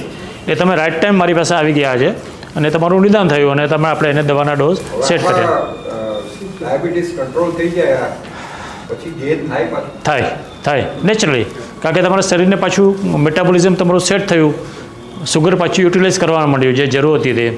અને અમુક મેડિસિન્સ પણ એવી આવે છે ખાસ કરીને પતલો લોકોને ગમતો નથી એટલે મારે જાડા તો થવું પડશે. બરાબર. એટલે સાહેબ આનું રીઝન એ કે તમે મેડિસિન જે છે, હા સર, આનું રીઝન શું? મેડિસિન જે લીધી એ અમુક લિમિટ પછી ના લેવી જોઈએ અને લેવાઈ ગઈ એટલે એવું થયું હશે? નહીં, એ મેડિસિન લેતા જ નહોતા બરાબર. પ્રકાશભાઈ 2018માં સાહેબે બરાબર 2018માં લખી હતી, એ અત્યાર સુધી ચાલતી હતી, બરાબર. એમણે હજારો રૂપિયા બચાવ્યા, મારી ફી બધી ગઈ, બરાબર. એટલે બેઝિકલી એવું થાય કે આપણે જ્યારે એ કેસમાં ડોક્ટર જનરલી પ્રિસ્ક્રાઇબ શું આટલા ટાઈમ પછી મળવું એવું કે જો માણસ જનરલી ડાયાબિટીસ ચેક કરતો રહે ને ના આવે તો પછી કન્ટિન્યુ રાખે દવા. એમાં છે એટલે આમાં છે ને એટલે it depends from person to person. કોઈ ફિક્સ ટાઈમ નથી કે તમારે ડૉક્ટરને ક્યારે મળવું. બરાબર, તમારો ડાયાબિટીસ જો હાઈલી અનકન્ટ્રોલ્ડ હોય તો તમારે ફ્રિકવન્ટલી મળવું જોઈએ. 2 વર્ષથી મને પ્રોબ્લેમ ચાલુ થયો, મને કિરીટભાઈ પહેલા યાદ આવ્યો. બરાબર. એટલે I did waste even one day or 2 day. ના, પણ હું પણ તમને મિસ કરતો હતો અને મારી ફીને પણ. છેલ્લે તો અમદાવાદ રહ્યા ને. હિસાબ બતાવી દેજો. Yes sir. દવાઓ ચાલુ હોય હમ છતાં પણ લેવલમાં ના આવતો હોય ડાયાબિટીસ. એના યસ દવાનો ડોઝ તો ઇન્સ્યુલિન ઇન્જેક્શન સાથે બરાબર, રાઈટ.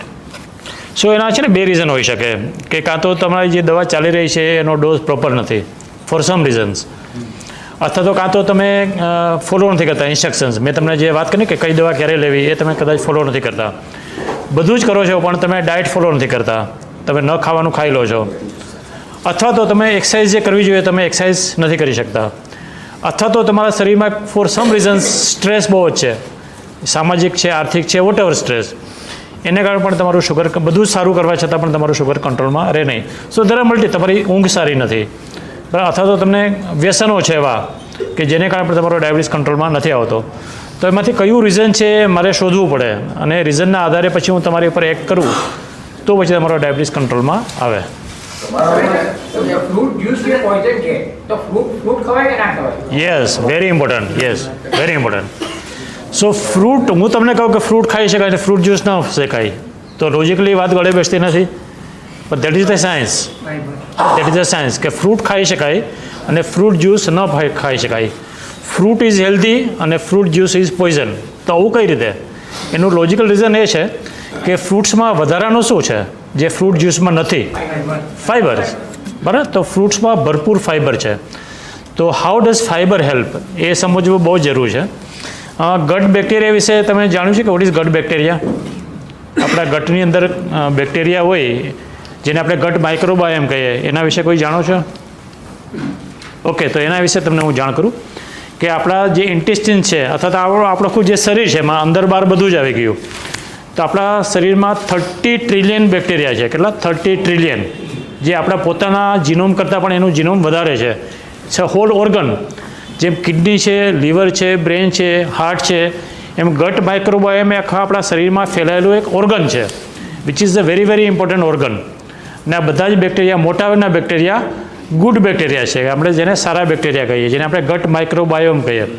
એ ગટ માઇક્રોબાયોમ આપણા ઇન્ટેસ્ટાઇનમાં છે મેઇનલી, અને એ ઘણા બધા ફંક્શન્સ આપણા બોડીના મેનેજ કરે છે.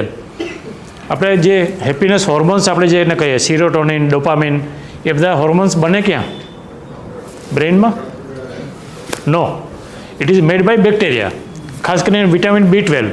વિટામિન B12 ક્યાં મળે? ક્યાંથી વિટામિન B12 આપણને ક્યાંથી મળે? સોર્સ કયો વિટામિન B12નો? નોનવેજ. પણ આપણે બધા નોનવેજ તો કંઈ છે નહીં, મેજોરિટી આપણે વેજ છીએ, તો પછી આપણા શરીરમાં વિટામિન B12 આવ્યું ક્યાંથી ને? બધાને તો કાંઈ ડેફિશિયન્સી છે નહીં, ઘણા બધાને હશે પણ ઘણા બધાને નથી પણ. તો એ આપણા ગટ બેક્ટેરિયાઝ વિટામિન B12 બનાવે છે. So they are very very important. અને એનો ખોરાક શું? એને જીવવા માટે શું જોઈએ? બેક્ટેરિયાને પણ ખોરાક તો જોઈએ ને જીવવા માટે. તો એમનો ખોરાક છે ફાઇબર. તો fibre is the one of the very important ingredient to survive for bacteria. એટલે તમે જો ફાઇબર ન ખાઓ તો તમારા બેક્ટેરિયા જીવે નહીં, બેક્ટેરિયા મરી જાય, તમારી આખી બોડી સિસ્ટમ ડેમેજ થાય, અને તમને ઓબેસિટી, ડાયાબિટીસ, બીપી, કોલેસ્ટ્રોલ બધું જ એને કારણે થાય. એટલા માટે ફ્રૂટ ખાવા એ બહુ જ જરૂરી છે વિધિન લિમિટ્સ, અને ડૉક્ટરની સલાહ પ્રમાણે. જ્યારે ફ્રૂટ જ્યુસમાં ફાઇબર નથી એટલા માટે દે આર હાર્મફુલ. કેરીનો રસ ના કરો, કેરી ખાવ સારું એમ. યસ. હવે એનો તમને રસ્તો બતાવો. કેરી ખાવી સારી છે એવો સીધો જવાબ નથી એનો, પણ તમારે જો કેરી ખાવી જ હોય તો તમને એનો એક હેક. શું કહ્યું? છાલ સાથે. ઓ, એ અઘરું છે. ના, ખાઈ શકાય, એટલે જેને ખાવું એ ખાઈ શકે, કોઈ પણ ફ્રૂટ છાલ સાથે ખવાય. ખાઈ શકાય, એટલે જેને ફાવે એને ખાઈ શકે. એટલે એમને જે કહ્યું એ લોજિકલી એટલે મીન્સ સાયન્ટિફિકલી સાચું છે, પણ બધાને ફાવે નહીં, બરાબર, કે છાલ સાથે કેરી ખાવી. તો કેરી જે તમારે ખાવી જ હોય તો એક તો ટુકડા કરીને ખાવાની, લિમિટમાં ખાવાની. અને કેરીના એટલે જેને હું જે ડાયાબિટીસ અને ઓબેસિટી છે એના માટેની વાત કરું છું, નોર્મલ માટે નહીં. તમારે એમાં થોડુંક ક્રીમ ઉપર એડ કરી દેવાનું. એટલે કેરીના ટુકડા ઉપર થોડું તમે ક્રીમ અથવા તો મલાઈ એડ કરી અને તમે જો ખાઓ, અથવા તો બીજી કોઈ પણ વસ્તુ, માનો કે બીજા કોઈ સલાડ્સ, વેજીટેબલ્સ, એને મિક્સ કરી અને તમે સલાડ તરીકે ખાઓ તો ઇઝીલી તમે એને આરામથી ને ખાઈ શકો વિધિન લિમિટ્સ. સો એ રીતે તમે કેરી ખાઈ શકો, પણ રસ કેરીનો રસ્તો નહીં જ. ઇન્ટરનેશનલ નોર્મ્સ બદલાતા રહે છે, એનું શું, એના માટે શું આપણે કહી શકાય? કોમર્સ. યસ. એટલે એનો સાચો જવાબ આપવો તો મુશ્કેલ છે, પણ one of the reasons food B commerce. પણ એનું ઓન સ્ટેજ હું તમને એવો જવાબ ન આપી શકું, કારણ કે મારી પાસે એનો કોઈ પ્રૂફ ન હોય, પણ લોજિકલી આપણે વિચારીએ. સો એનો એક સાયન્ટિફિક આન્સર છે, અને એક કોમર્શિયલ આન્સર જે ભાઈ કહે છે એ કદાચ એવો હોઈ શકે, એવું હું ક્લેમ નથી કરતો. સાયન્ટિફિક આન્સર એ છે કે દુનિયામાં થોડા સમયે જુદા જુદા સ્ટડીઝ થતા રહે. હજારો લોકોમાં જુદા જુદા દેશમાં સ્ટડીઝ થાય. એ સ્ટડીઝ કર્યાથી ને એવું પ્રૂવ થાય કે ભાઈ આટલું બ્લડ શુગર હતું તો આ ઓર્ગન ડેમેજ થયું. પછી બીજા કોઈ સ્ટડી કર્યો તો એણે એવું પ્રૂવ કર્યું કે ભાઈ 140 નહીં 120ના લેવલે પણ ઓર્ગન ડેમેજ થાય છે, એટલે ટાર્ગેટ નીચે આવ્યો, 140નું 120 થઈ ગયું. પછી વળી કોઈ સ્ટડી કર્યો કે ના ભાઈ આટલું લેવલ હોય તો પણ આ વસ્તુ ડેમેજ થાય છે, એટલે વળી પાછો ટાર્ગેટ નીચે આવ્યો. અને ધીરે ધીરે ટાર્ગેટ્સ ખાલી શુગરના નહીં પણ બીપીના અને બધાના કોલેસ્ટ્રોલના બધાના ટાર્ગેટ્સ ધીરે ધીરે બદલતા રહે. તો that is a scientific answer કે on the base of studies એ ટાર્ગેટ બદલતા રહે. જે કોમર્સની વાત કરી છે, વી ડોન્ટ હેવ પ્રૂફ, પણ લોકો એવું કહે છે કે ભાઈ ફાર્મા કંપનીને પોતાની પ્રોડક્ટ્સ વધારે વેચાય એટલા માટે એક ઇન્ફ્લુઅન્સ કરીને આ ટાર્ગેટ્સ ઓછા કરાવડાવે છે. પણ I don't claim, I don't have that answer, પણ એવું લોકો માનતા હોય છે. એટલે પણ we have to follow the rules, તમને ગમે કે ન ગમે. બરાબર, સપોઝ એઝ એ ડૉક્ટર હું રૂલનો ફોલો ન કરું, કાલે સવારે તમે મારી પર કેસ કરો કે મારું કોલેસ્ટ્રોલ આટલું બધું હતું ને તમે મને દવા જ ના આપી, તો મારે શું કરવાનું? હું જ્યારે કોર્ટમાં જાઉં ત્યારે તમે જીતી જાઓ ને હું હારી જાઉં. સમજ્યા? એટલે you have to obey your doctor. એટલે મારા ઘણા બધા પેશન્ટ્સમાં હું કોલેસ્ટ્રોલની દવા લખતો જ નથી, પણ કાલે સવારે જો એ જ પેશન્ટ મારી પર કેસ કરે તો હું 100% હારી જાઉં, કારણ કે નિયમ કહે છે કે દવા લખવાની, ગાઈડલાઇન્સ એવો નિયમ છે.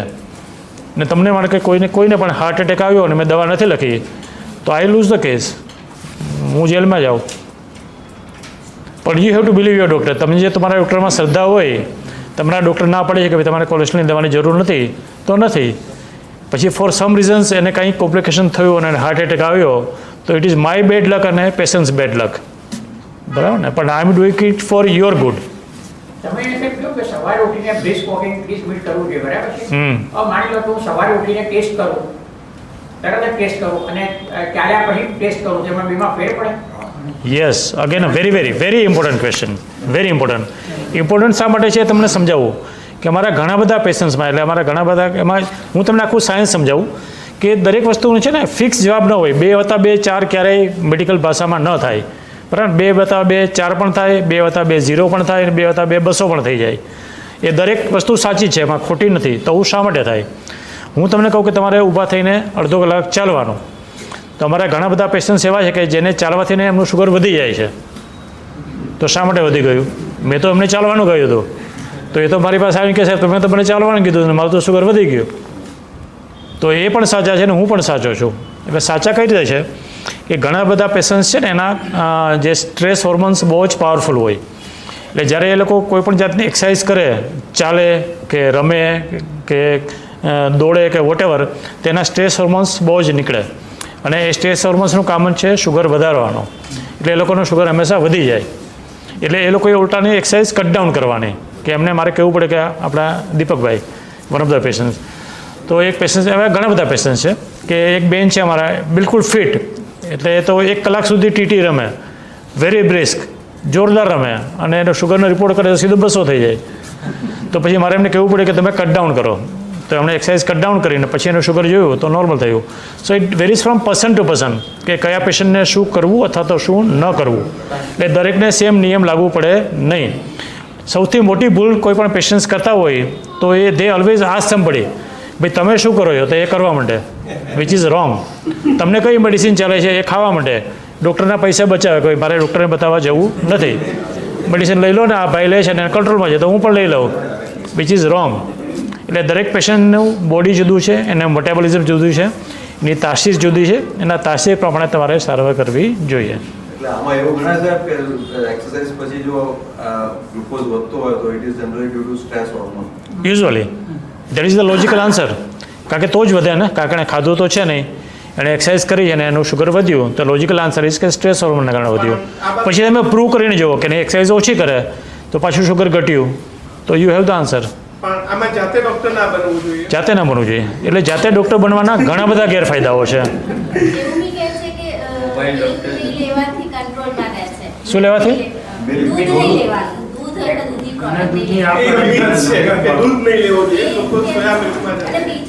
અને સાહેબ તમે તો કીધું કેરી પર મલાઈ નાખવાનું, એ કે રીઝન Yes. એક્સપ્લેન કરો તો સારું. કરું એ પણ એક્સપ્લેન કરું, બધાને જવાબ આપો. ડાયટ પણ દૂધ અને દોડ. યસ હા, એ પણ કરીએ આપણે. પહેલાં આપણે હા આ છે ને દૂધનું તમને બહુ જ ક્લેરિફાઈ કરી દઉં. મેં તમને અચ્છા મેં કીધું એક ક્વેશ્ચન આખો થઈ જવા દે, કારણ કે રેકોર્ડિંગમાં નહીંતર ઓડ થશે, એટલા માટે કે આપણે એક પછી એક લઈએ. સો દૂધની વાત કરીએ આપણે. સો મેં તમને ફ્રૂટ જ્યુસની વાત કરી કે fruit juice is poison for diabetes.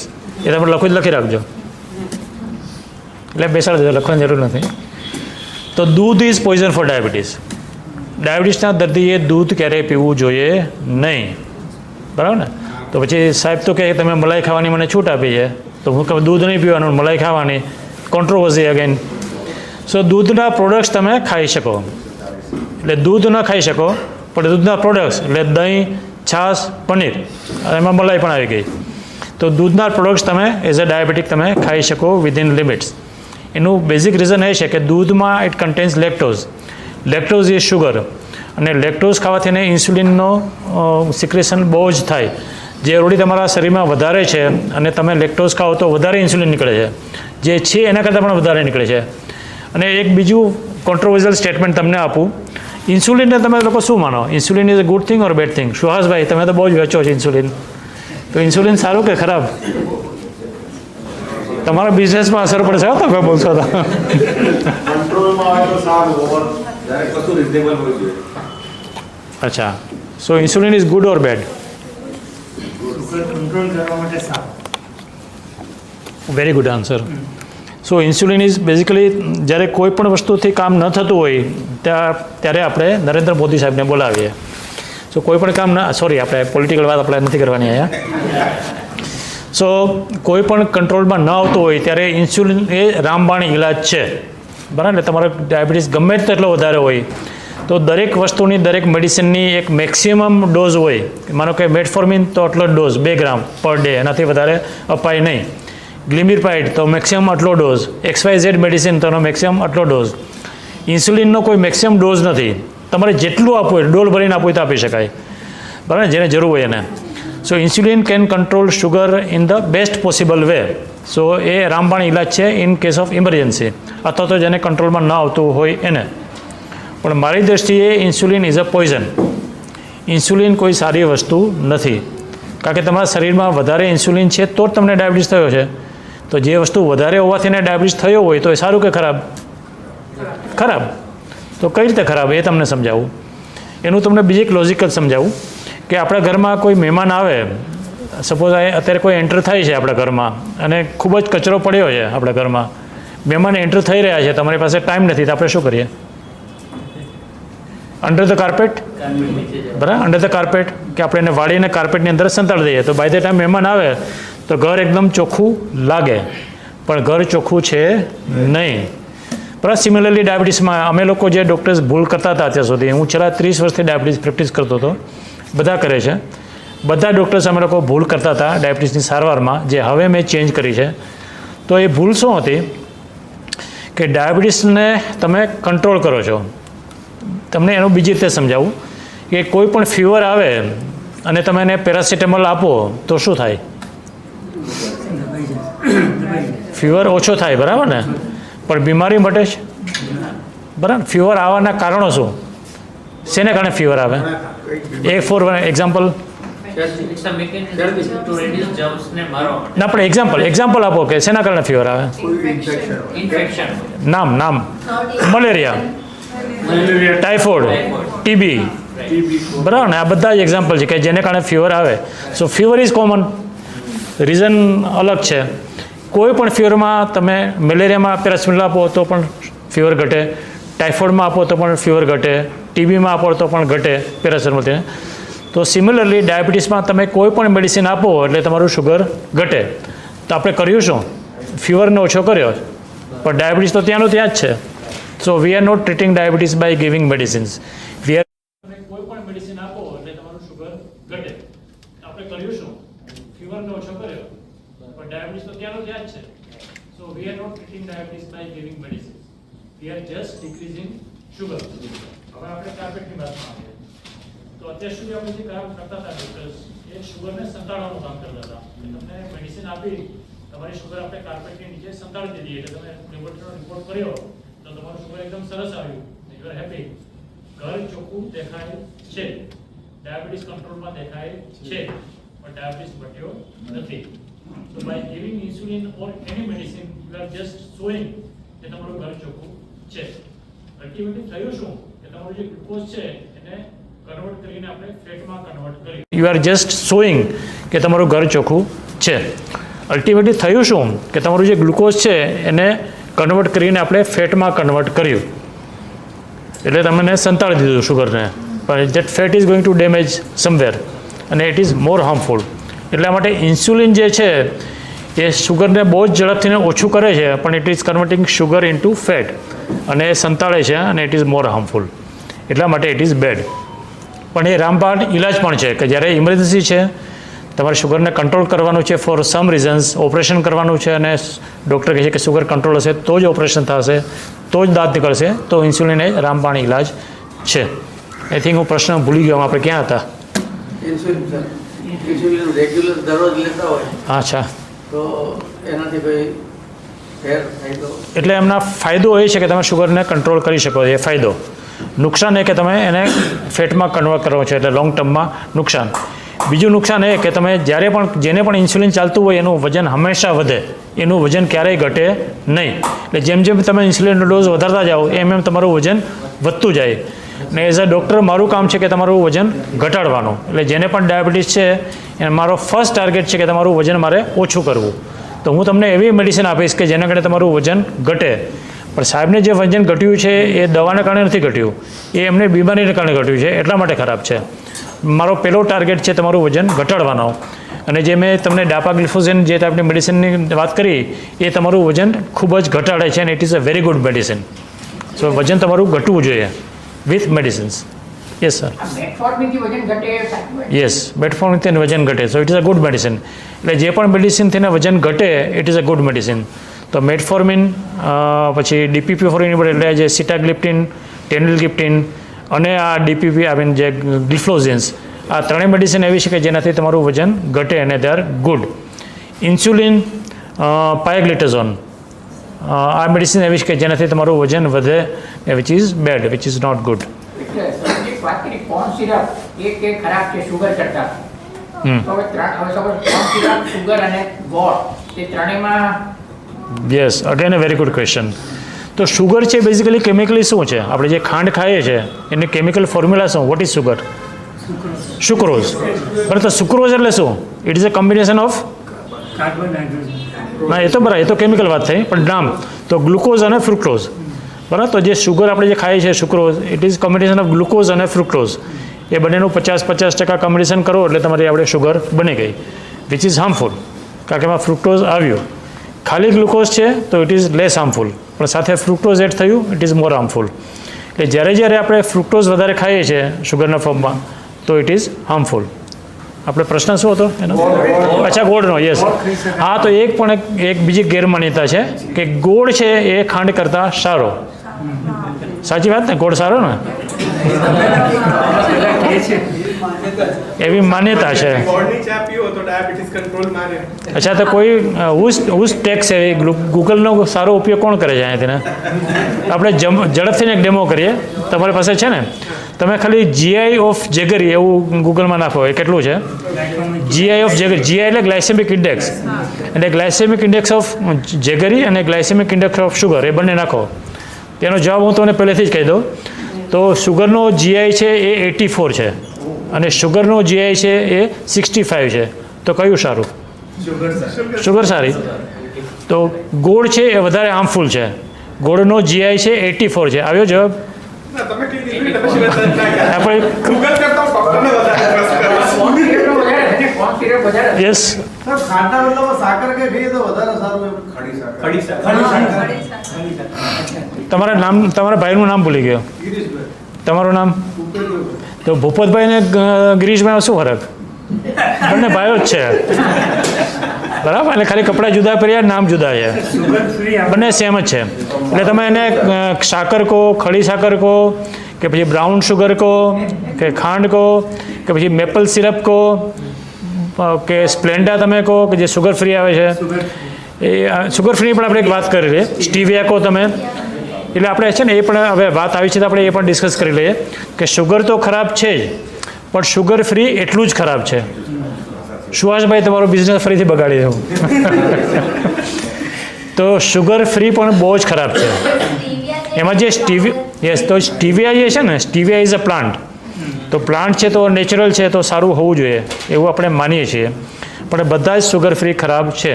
શા માટે ખરાબ છે? કે મેં તમને ગટ બેક્ટેરિયાની વાત કરી કે આપણા જે ગટ બેક્ટેરિયા છે એ ગટ બેક્ટેરિયાને જઈને એ શુગર ફ્રી ડેમેજ કરે છે. એટલા માટે દે આર વેરી હાર્મફુલ. તમારી યાદશક્તિ ઓછી કરે, તમારા ગટ બેક્ટેરિયા બગાડે, તમારું ડાયાબિટીસ ન હોય તો તમને ડાયાબિટીસ કરે, તમારું બીપી વધારે, તમારું કોલેસ્ટ્રોલ વધારે. એ બધું જ શુગર ફ્રીને કારણે લોંગ ટર્મમાં થઈ શકે. કારણ કે તમે ક્યારેક લઈ લીધું, મહિનામાં એકાદ લીધું, 15 દિવસ એકવાર લીધું તો ઇટ ઇઝ ઓકે, પણ તમે રોજે રોજ જો શુગર ફ્રી ખાતા હો તો it is harmful. Stevia again a natural product, પણ again it is a sugar free. Ultimately it is a natural chemical અને ઇટ ઇઝ લોંગ ટર્મમાં ઇટ ઇઝ હાર્મફુલ. એટલે શુગર અને શુગર ફ્રી બંને જ નુકસાન કરી શકે અને લોંગ ટર્મમાં ના લેવા જોઈએ. સર, આપણે ફાસ્ટિંગ શુગર અને જમ્યા પછીનું શુગર એની રેન્જ 100 આસપાસ ફાસ્ટિંગ અને 140 આસપાસ આપણે જે પણ ખાધું હોય. હવે રેગ્યુલર આપણે ચેકઅપ્સ કરતા રહીએ, જેમ કે ગ્લુકોમીટર તો રોજ ચેક કરું છું. At which level I can consider કે આઈ એમ ડાયાબિટીક? કે ધારો કે ક્યારેક સડનલી વધારે આવે, ક્યારેક ઓછું આવે, ક્યારેક એવું થાય કે રેન્જમાં હોય બટ આફ્ટર સમ ટાઈમ એ પાછું અનઇવન થઈ જાય. Right. How can we decide whether I am yes very important સો આમાં છે કોઈ પણ એક રેન્ડમ શુગર તમે રિપોર્ટ કરો અને એના પરથી ક્યારેય ડાયાબિટીસનું નિદાન થાય નહીં. ક્યારેક તમારું શુગર 200-300 પણ આવી ગયું વન ટાઈમ, એના ઘણા બધા રીઝન્સ હોઈ શકે, તો દેટ ઇઝ નોટ ડાયાબિટીસ. એટલે જ્યારે તમારું શુગર હાઈ આવે તો એની પેનલ ઓફ ટેસ્ટ છે કે તમારે 3 ટેસ્ટ કરવાના. તો તમારે ભૂખ્યા પેટે રિપોર્ટ કરવાનો, પછી તમારે જમ્યા પછી 2 કલાકનો રિપોર્ટ કરવાનો, અને એક HbA1c. આ 3 રિપોર્ટ ફરજિયાત કરવાના, મે બી આફ્ટર ફ્યુ ડેઝ. આજે તમારું હાઈ આવ્યું તો ડોન્ટ સ્ટાર્ટ મેડિસિન્સ ઇમિડિયેટલી, તમે થોડા દિવસ જવા દો, ફરીથી ને પછી આ 3 રિપોર્ટ કરાવો. ભૂખ્યા પેટેનો રિપોર્ટ મોર દેન 126, જમ્યા પછીનો રિપોર્ટ મોર દેન 200, અને HbA1c મોર દેન 6.5. આ જો રીતે આ રેન્જમાં 3 વસ્તુ આવે તો દેન યુ આર ડાયાબિટીક. બરાબર? જ્યારે 3 વસ્તુ મેચ થવી જોઈએ. ઘણી વખત એવું પણ સાહેબ એક જ મિનિટ ફરીથી કહું, ભૂખ્યા પેટેનો રિપોર્ટ 126થી ને વધારે, જમ્યા વધારે આવે તો ઇટ ઇઝ ડાયાબિટીસ. એનાથી નીચે હા પછી હું તમને એનું પણ પ્રી ડાયાબિટીસનું પછી સમજાવું. તમને પહેલાં ડાયાબિટીસનું સમજાવી દઉં. ભૂખ્યા પેટેનું મોર દેન 126 ઇઝ ડાયાબિટીસ, જમ્યા પછીનું મોર દેન 200 ઇઝ ડાયાબિટીસ, અને HbA1c more then 6.5 is diabetes. હવે તમને પ્રી ડાયાબિટીસનું સમજાવી દઉં. બિટવીન 100 and 126 ભૂખ્યા પેટેનો ઇટ ઇઝ પ્રી ડાયાબિટીસ. જમ્યા પછીનું 140થી ને 200ની વચ્ચે ઇઝ પ્રી ડાયાબિટીસ, અને HbA1c 5.7 to 6.5ની વચ્ચે ઇઝ પ્રી ડાયાબિટીસ, અને આની નીચે હોય તો ઇટ ઇઝ નોર્મલ. બરાબર ને? ઓકે સાહેબ, જીપીસ બધા કે છે ઉંમરના હિસાબે 200ની નીચે હોય તો તમને કોઈ તકલીફ નહીં, ડાયાબિટીસની જે દવાથી કંટ્રોલ થાય છે એમ સમજવાનું. Yes it is right. પણ કઈ રીતે રાઈટ તમને સમજાવું, પણ આ છે ને નિયમ બધાને લાગુ પડે નહીં. સો ડાયાબિટીસમાં છે ને જેમ જેમ સ્ટડીઝ થતા ગયા એમ એનું ડિફાઇન થઈ ગયું કે કયા માણસને કેટલું ડાયાબિટીસ હોય તો સારું. એટલે તમારું જે લેવલ છે જુદું હોય, આમનું લેવલ જુદું છે, આમનું લેવલ પણ જુદું છે. એવું કઈ રીતે બને? કારણ કે નિયમ તો બધાને સરખો લાગુ પડવો જોઈએ, પણ એવું નથી.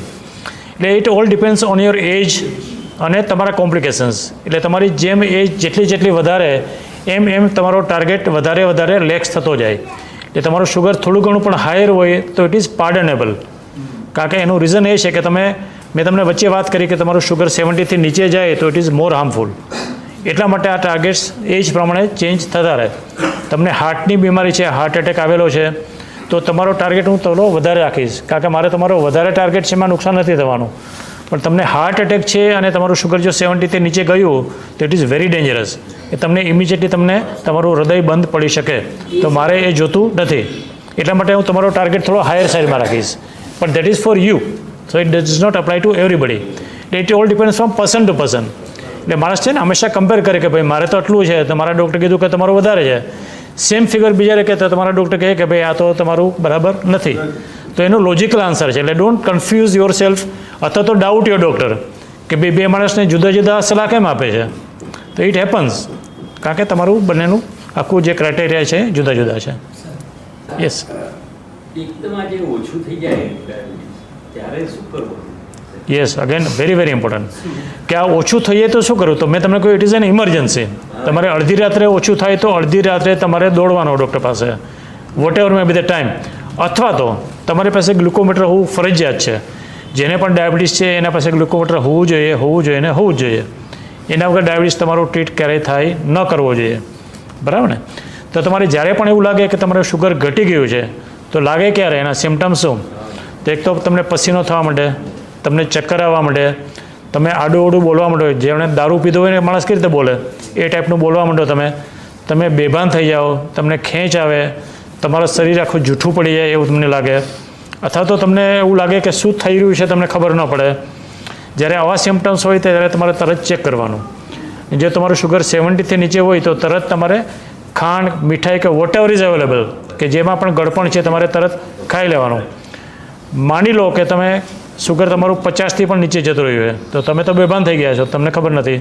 પણ તમારા સગાવાલાને એમને ખબર હોવી જોઈએ કે તમારું શુગર ઘટ્યું હશે આશરે. એ તમારું ચેક કરે. 50થી નીચે છે, તમે બેભાન છો, તો તમને તાત્કાલિક હોસ્પિટલમાં પહોંચાડવાના અને તમને ગ્લુકોઝના બોટલ તમને ચડાવવા જોઈએ ઇમિડિયેટલી. એમાં જો તમે ડિલે કરો તો શું થાય? તમારું હાર્ટ બંધ પડી શકે, માણસ ખલાસ થઈ શકે, તમને લકવો થઈ શકે, અથવા તો તમને બીજા ઘણા બધા કોમ્પ્લિકેશન્સ એના કારણે થઈ શકે. સો ઇટ ઇઝ એન ઇમરજન્સી અને તરત એને ટ્રીટ કરવું જોઈએ. ડાયાબિટીસના હિસાબે જે એક મિનિટ સુહાસભાઈ એક એની અંદર એક પોઈન્ટ એડ કરું તો જે ડાયાબિટીક પેશન્ટ હોય એને પોતાની પાસે આઈ કાર્ડ Yes. એની અંદર મેન્શન કરો diabetic person. Very good. Yes, very good. હું પણ આ ફિલ્ડમાં છું. હમણાં કહી રહ્યા હતા હું એની અંદર એક લાઈન એડ કરવા માંગુ છું. ખોરાક દવાની જેમ નહીં લઈએ તો દવા ખોરાકની જેમ લેવી પડશે. એટલે ખોરાક એ જ દવા છે. સ્પેસિફિકલી આ કરીએ તો 38 વર્ષથી મેડિકલ પ્રોફેશનમાં. Yes yes. સુહાસભાઈ અમારા મિત્ર છે અને બહુ સરસ કામ કરે છે ત્યાં ડીસામાં. એમણે પોતાને ફાર્મસી બહુ સારું ચલાવે છે, પણ સોશિયલ વર્ક પણ ખૂબ જ કરે છે. તો what he said is very very important કે આપણું જેમ આધાર કાર્ડ આપણી પાસે હોય છે ને, આપણે પાન કાર્ડ આપણી પાસે હોય છે, એમ દરેક ડાયાબિટીસના પેશન્ટ પાસે એનું પોતાનું એક કાર્ડ હોવું જોઈએ કે જેમાં પોતાનું નામ હોય, ફૂલ નેમ, એમનો કોન્ટેક્ટ નંબર, પ્લસ એમના સગાવાલાનો કોન્ટેક્ટ નંબર, પ્લસ એમનું એક્ઝેક્ટ એડ્રેસ, અને શક્ય હોય તો એનું લોકેશન. આપણે QR કોડ પણ હવે આવે છે, તો તમારા ઘરનું એડ્રેસ, એનું લોકેશન કે તમે ક્યાં રહો છો અને તમને શું બીમારી છે, તમને કઈ કઈ દવાઓ ચાલે છે, એ પણ તમે જો પ્રિન્ટ કરીને રાખો. ઘણી વખત એવું બને કે તમે બેભાન થઈ ગયા, રોડ પર પડ્યા છો, કાર્ડ તો છે તમારી પાસે, પણ તમને કહેવાવાળું કોણ છે કે તમને શું ચાલે છે? તો જ્યારે તમને હોસ્પિટલમાં પહોંચાડે તો જે તે ડૉક્ટરને પણ ખબર હોવી જોઈએ કે તમને આ દવા ચાલે છે અને પ્રોબેબલી આને કારણે તમને થયું હશે, તો હી કેન ડિસાઇડ કે હવે શું કરવું. અચાનક હાઇપોગ્લાયસેમિયા થવાનું કારણ શું? તમે ખોરાક ના લીધો હોય બરાબર, કે દવા લીધી હોય ને ખોરાક ના લીધે થાય? યસ. સો એમાં કાં તો તમે ખોરાક ન લીધો અને તમે દવા લીધી છે અને હાઇપોગ્લાયસેમિયા થાય, અથવા તો તમારો ઇન્સ્યુલિન ડોઝ તમને જે કહ્યો છે એના કરતાં તમે વધારે ઇન્સ્યુલિન લઈ લીધું છે, અથવા તો તમે ઇન્સ્યુલિન વહેલું લઈ લીધું છે અને મોડા જમ્યા છો, તો પણ થઈ શકે. Multiple reasons. અથવા તો તમે રૂટીનમાં જે ખોરાક ખાઓ છો એટલો ખોરાક તમે નથી ખાધો, અથવા તો ખોરાક ખાધા પછી તમે વધારે પડતું ચાલ્યા છો કે વધારે પડતી કસરત તમે કરી લીધી છે, તો પણ એને કારણે તમને આ ચાલે છે. માઇક આવે છે અવાજ? આઈ થિંક હવે ચાલુ થયું. ઓકે ઓકે સારું. ઓકે.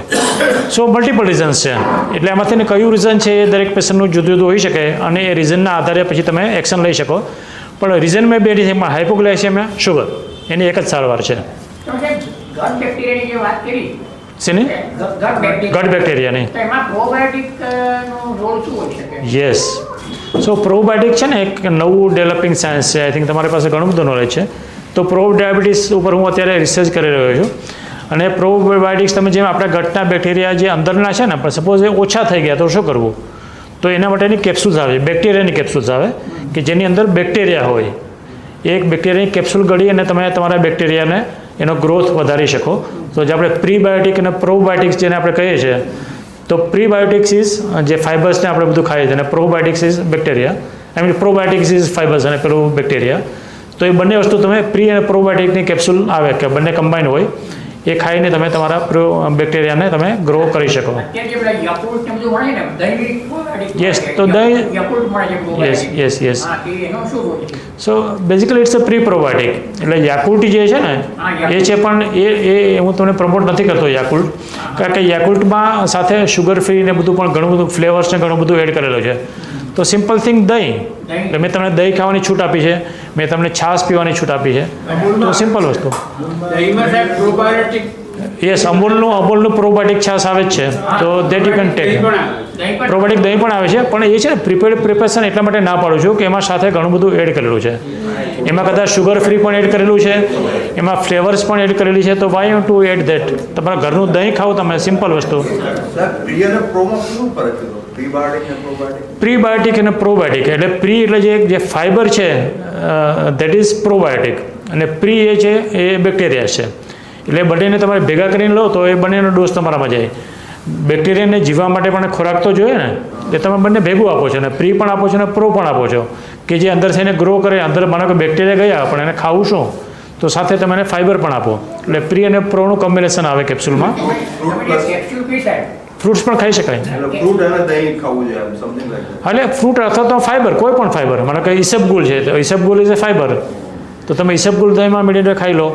અથવા તો કોઈ પણ નટ્સ, ડ્રાય ફ્રૂટ્સ, એમાં પણ ફાઇબર છે. મેથી, બરાબર, એમાં પણ ફાઇબર્સ છે. ગ્રીન લીફી વેજીટેબલ્સ, એને ક્રશ કરીને તમે ખાઓ. તાંદળજો, મેથી, પાલક, અગેન ફાઇબર. ફ્રૂટ્સ, કે ફ્રૂટની જે છાલની વાત કરી ભાઈએ, તો છાલની સાથે તમે ખાઓ, again it is a fibre. Yes. મેં ભાત અને ઘઉં ઓછા કરી નાખ્યા સ્વૈચ્છિક 235 જેવું એક જ વાર આવ્યો, કોઈ દિવસ આવેલું 170 હમ. તો મહિના પછી મપાયો તો 155 થઈ ગયું. તો ભાતને એની કંટ્રોલ કે પછી નુકસાન એમ એટલે ટૂંકમાં બંધ કર્યું એટલે એમ ઓછું કરી નાખ્યું 80%. એવું કહે છે એટલે ઓછું કરવાથી ને સારું થયું એવું તમે કહો છો ને? મને એવું ફીલ થાય ઘટી ગયું એકદમ ઘઉંની જગ્યાએ જવની રોટલી કેવું કહીએ તો બીજું ઓલ્ટરનેટ, પણ ભાત નહીં એમ રાઈસ ટૂંકમાં બંધ એમ. અચ્છા, સમજી ગયો હવે સમજી ગયો હું તમને છે ને એનો આખું બ્રોડ જવાબ આપી દઉં એટલે એમાં બધું જ આવી જાય. સો ડાયાબિટીસના પેશન્ટે શું ખાવું અને શું ન ખાવું, બરાબર ને, એ તમને ડિટેલ એમાં બધું આવી જશે. સો શું ન ખાવું, તો ડાયાબિટીસના પેશન્ટે બિલકુલ જ્યારે શું ન ખાઈ શકાય સદંતર, તો એમાં ખાંડ ઇન એની ફોર્મ, એનું સ્ટ્રક્ચર ગમે તે હોય, જેમ મેં કહ્યું ને કે સાકર, તો સાકર ઇઝ ઓલ્સો ખાંડ. તો જેમાં પણ મીઠાશ આવતી હોય, ગળપણ આવતું હોય, તો ઇટ કુડ બી કે પેંડા પણ હોઈ શકે, બરફી પણ હોઈ શકે, ચોકલેટ હોઈ શકે, આઈસ્ક્રીમ હોઈ શકે, બરફગોળા હોઈ શકે, કોલ્ડ ડ્રિંક્સ હોઈ શકે, એનીથિંગ, બ્રેડ હોઈ શકે, બિસ્કિટ્સ હોઈ શકે, પાસ્તા હોઈ શકે. સો એવરીથિંગ ઇઝ ખાંડ. એટલે જેમાં પણ ખાંડ આવી એ વસ્તુ તમારે સદંતર બંધ કરવાની. એટલે ખાંડ બંધ, બટાકા બિલકુલ નહીં ખાવાના, ભાત બિલકુલ નહીં ખાવાનો, ગોળ બિલકુલ નહીં ખાવાનો, મધ બિલકુલ નહીં ખાવાનું, ફ્રૂટ જ્યુસ બિલકુલ નહીં પીવાના. ફ્રૂટ્સમાં 3 ફ્રૂટ્સમાં કે જેમાં શુગર વધારે છે એ બને એટલા ઓછા ખાવાના. તો ચીકુ, કેળા અને કેરી, આ 3 ફ્રૂટમાં ભરપૂર ફ્રુક્ટોઝ છે, એટલા માટે ઓછા ખાવાના. અથવા તો તમારે એને ખાવા છે તો એના માટે મેં તમને એનો હેક બતાવ્યો છે. ટુકડા કરીને ઉપર થોડું ક્રીમ નાખીને તમે થોડું ઘણું ખાઓ, કારણ કે તમને અલ્ટિમેટલી આપણે માણસ છીએ એટલે આપણે ખાવાની ઈચ્છા થવાની જ છે. તો બરાબર ને, એટલે બરાબર ને, યસ બરાબર ને, તો એ નહીં ખાવાનું. પછી દૂધ બિલકુલ નહીં પીવાનું, ઘઉં બને ત્યાં સુધી નહીં ખાવાના, બરાબર ને. બાજરી, જુવાર, જેને આપણે મિલેટ્સ કહીએ, એ ખાઈ શકાય, પણ એના પણ એક આન્સર છે હું તમને કે દરેક માણસ માટે સાચું નથી, પણ એટલી વસ્તુ તો નહીં જ કરવાની, બરાબર કે એ બધું મોટા ભાગમાં શુગર ફ્રી નહીં ખાવાના, એ પણ એમાં આવી ગયું. વ્યસનો, બીડી, તમાકુ, દારૂ, એ again going to be harmful. પણ દારૂ પીવાથી ને હું એક જવાબ પેલા પૂરો, એક મિનિટ અલકાબેન એક જવાબ પૂરો કરી દો. સો દારૂ પીવાથી ને શુગર ઘટે છે, પણ છતાં દારૂ નહીં પીવાનો, કારણ કે દારૂ જે છે અલ્ટિમેટલી તમારા લીવરને જે ડેમેજ કરવાનું, ફેટી લીવર કરવાનું છે, એની પાછળ 10 જાતની બીમારીઓ આવવાની છે, એટલે દારૂ પણ નહીં પીવાનો, તમાકુ પણ નહીં ખાવાની. સો આ બધી વસ્તુ નહીં ખાવાની. હવે બીજી વસ્તુ આપે કે મિલેટ્સ. તો મિલેટ્સમાં એટલું બધું પ્રખ્યાત થઈ ગયું છે મિલેટ્સ, અને ઘણા બધા લોકોએ મિલેટ્સને એટલું બધું હાઇલાઇટ કર્યું છે ને એટલું બધું એને હાઇપ કર્યું છે કે મિલેટ્સ ઇઝ રામબાણ ઇલાજ ફોર ડાયાબિટીસ. કે ડાયાબિટીસના દર્દીએ દરેકે મિલેટ ભરપૂર ખાવાના.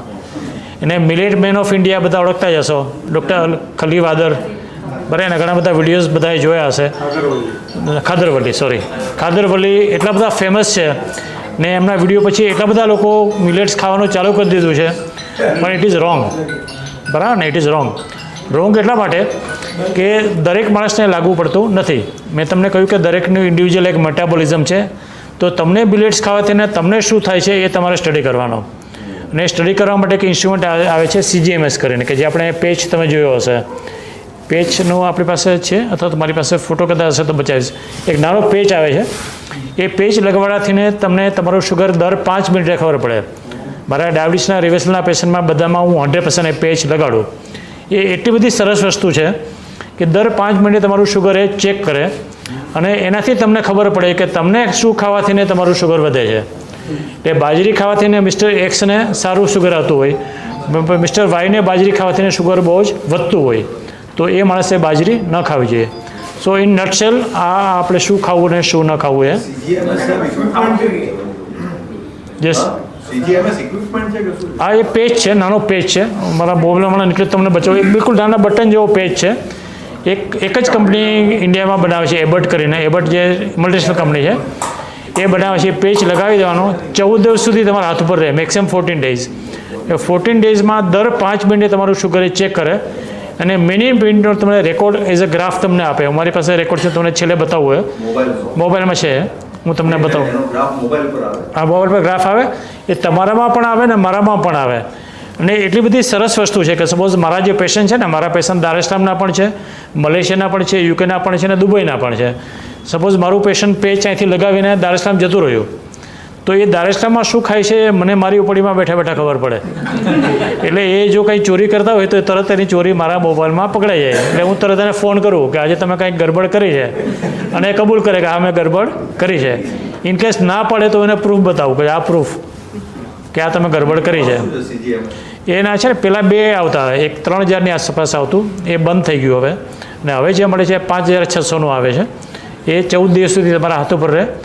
વોટરપ્રૂફ છે, એટલે તમે નાહી ધોઈ શકો, સ્વિમિંગ કરી શકો, બાથટબમાં પણ બેસી શકો ને પહેરીને. It doesn't affect, it totally waterproof. ના ખાવાનું તો શું ખાવું જોઈએ? નાતા ખાવું શું જોઈએ એમ?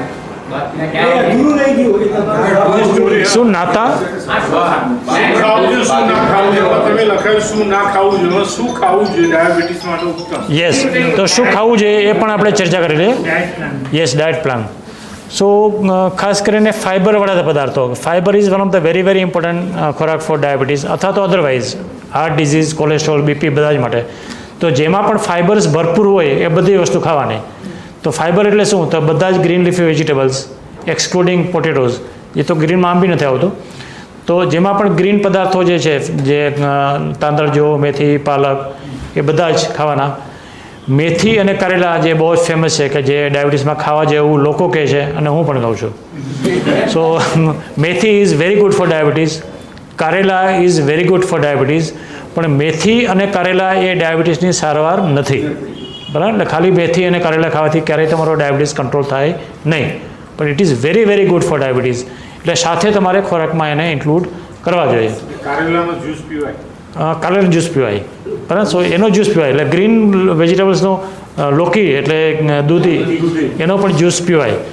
ફ્રૂટ જ્યુસ ન પીવાય, પણ ગ્રીન વેજીટેબલનો જ્યુસ 100% પીવાય. અને નટ્સ એટલે ડ્રાય ફ્રૂટ્સ, એ તમે જેટલા પણ ખાવા એટલા તમે ખાઈ શકો. બાકીનો જે રોટી જે છે, તો રોટીમાં શું કરવું? તો ઘઉંની મેં તમને ના પાડી છે, પણ ઘઉં વગર રહેવું એ સ્લાઇટલી ડિફિકલ્ટ છે. તો તમે ઘઉં ન ખાઓ, પણ મલ્ટીગ્રેન આટા બનાવી અને તમે એને રોટી તરીકે ખાઈ શકો. સો મલ્ટીગ્રેન આટા ઇઝ અગેન ગુડ. પછી કોદરીનું કોઈ કહ્યું, તો કોદરી ઇઝ અગેન ગુડ. તો જેમાં પણ ફાઇબર્સ ભરપૂર આવે છે. એવા ઘણા બધા બીજા પદાર્થો છે, આ અમારા સાથે છે. તો વોટ એલ્સ કે જેમાં ફાઇબર્સ વધારે આવતા હોય, તમે 2-4 નામ હોય તમે મને કહો. किनोवा चल रहा है आजकल, बाजरी। Quinoa is again good. Quinoa મોંઘા આવે છે, પણ કિનોવામાં પણ ભરપૂર ફાઇબર્સ હોય. ચિયા સીડ્સ તમને ખ્યાલ હશે, તો chia seeds is full of fibre અને protein which is very good. પછી અચ્છા બીજી એક વસ્તુ રહી ગઈ, જે આપણે ભાતની વાત કરી, પણ ચોખામાંથી ને ઘણી બધી વસ્તુ બનતી હોય છે. તો પૌવા અગેન ચોખા, તો ચોકડી, બરાબર? પછી ઇડલી, ઢોસા અગેન ચોખા, તો ચોકડી. ચોખાની દરેક પ્રોડક્ટ, બરાબર? તો ચોખાની દરેક પ્રોડક્ટ જેમાં પણ તેને તમને ચોખામાંથી બનતું હોય એ બધી વસ્તુ ન ખાવી જોઈએ. ઉપમા શેમાંથી બને? તો અગેન કાંઈથી ઘઉંમાંથી જ બને, બરાબર? એ ઘઉંમાંથી જ બને ને, બહેનોને ખ્યાલ હશે. તો ઘઉંની જ પ્રોડક્ટ છે, તો એ પણ એવોઇડ કરવાની. ડાયાબિટીસનું પગની તકલીફ થાય જ, અને એ કેટલા સમય થાય? કેમ કે ફિઝિશિયન એવું કહે જ્યારે ડિટેક્ટ થાય ને કે હવે તમે બહાર જાઓ તો પર્સ નહીં સાચવવાનું, પગ સાચવવાના, ને તમને 6 મહિનામાં કે 12 મહિનામાં જ તમને એની અસર દેખાશે. હવે ઘણી વખત 2-3 વર્ષ થયા હોય તો એ પગમાં સેન્સિટિવિટી પૂરી હોય છે, કોઈ પ્રોબ્લેમ નથી હોતો. તો એ કેટલા સમય થાય અને થાય જ. તમારા પાસે તમને એક નવી વસ્તુ જાણવા માટે કે પર્સ નહીં સાચવવાનું, પગ સાચવવાનું. હવે બધાને કહીશું. એની કાંઈ ફી હોય તો કહો, મારે આપણને તમને કાંઈ. બહુ સરસ. એટલે હા, તમારો પણ એ જ સવાલ છે, એ જ સવાલ છે ને? હા, ડાયાબિટીક ન્યુરોપેથી છે મને. યસ. પગમાં સેન્સેશનનો પ્રોબ્લેમ, ઝટકા આવે છે because of diabetes. It is curable or not? Yes. તો આનો જવાબ આપવું પહેલાં તમને એક સરસ જોક કહું. એક ડૉક્ટર હતા, હવે એમના સનને મેડિકલ મેડિસિન લેવાનું થયું, એટલે પૂછ્યું કે હું કઈ બ્રાન્ચ લઉં. તો ઘણી બધી બ્રાન્ચ હતી અને બધી બ્રાન્ચમાં મળતું હતું. Surgery, orthopaedic, cardiology, gastroenterology, diabetes, એન્ડોક્રાઇનોલોજી, બધામાં જ મળતું હતું. પણ એણે પૂછ્યું કે ભાઈ તારે સુખી થવું છે? તો કે મારે તો નેચરલી બધાને સુખી થવું હોય. તો કે મારે સુખી થવું છે, તો કે સ્કિન લઈ લેતો. બરાબર?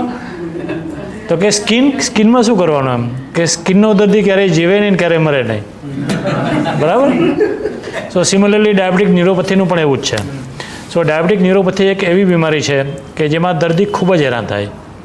એની દવા તો ઘણી બધી દવાઓ છે પણ મોટાભાગની દવા એમાં કામ કરે નહીં. સો એ આ બીમારી છે ને થોડીક આમ ગંભીર બીમારી આમ કોઈ જ જાતની બીમારી નહીં. માનો કે તમને ન્યુરોપેથી કેટલા વર્ષથી છે?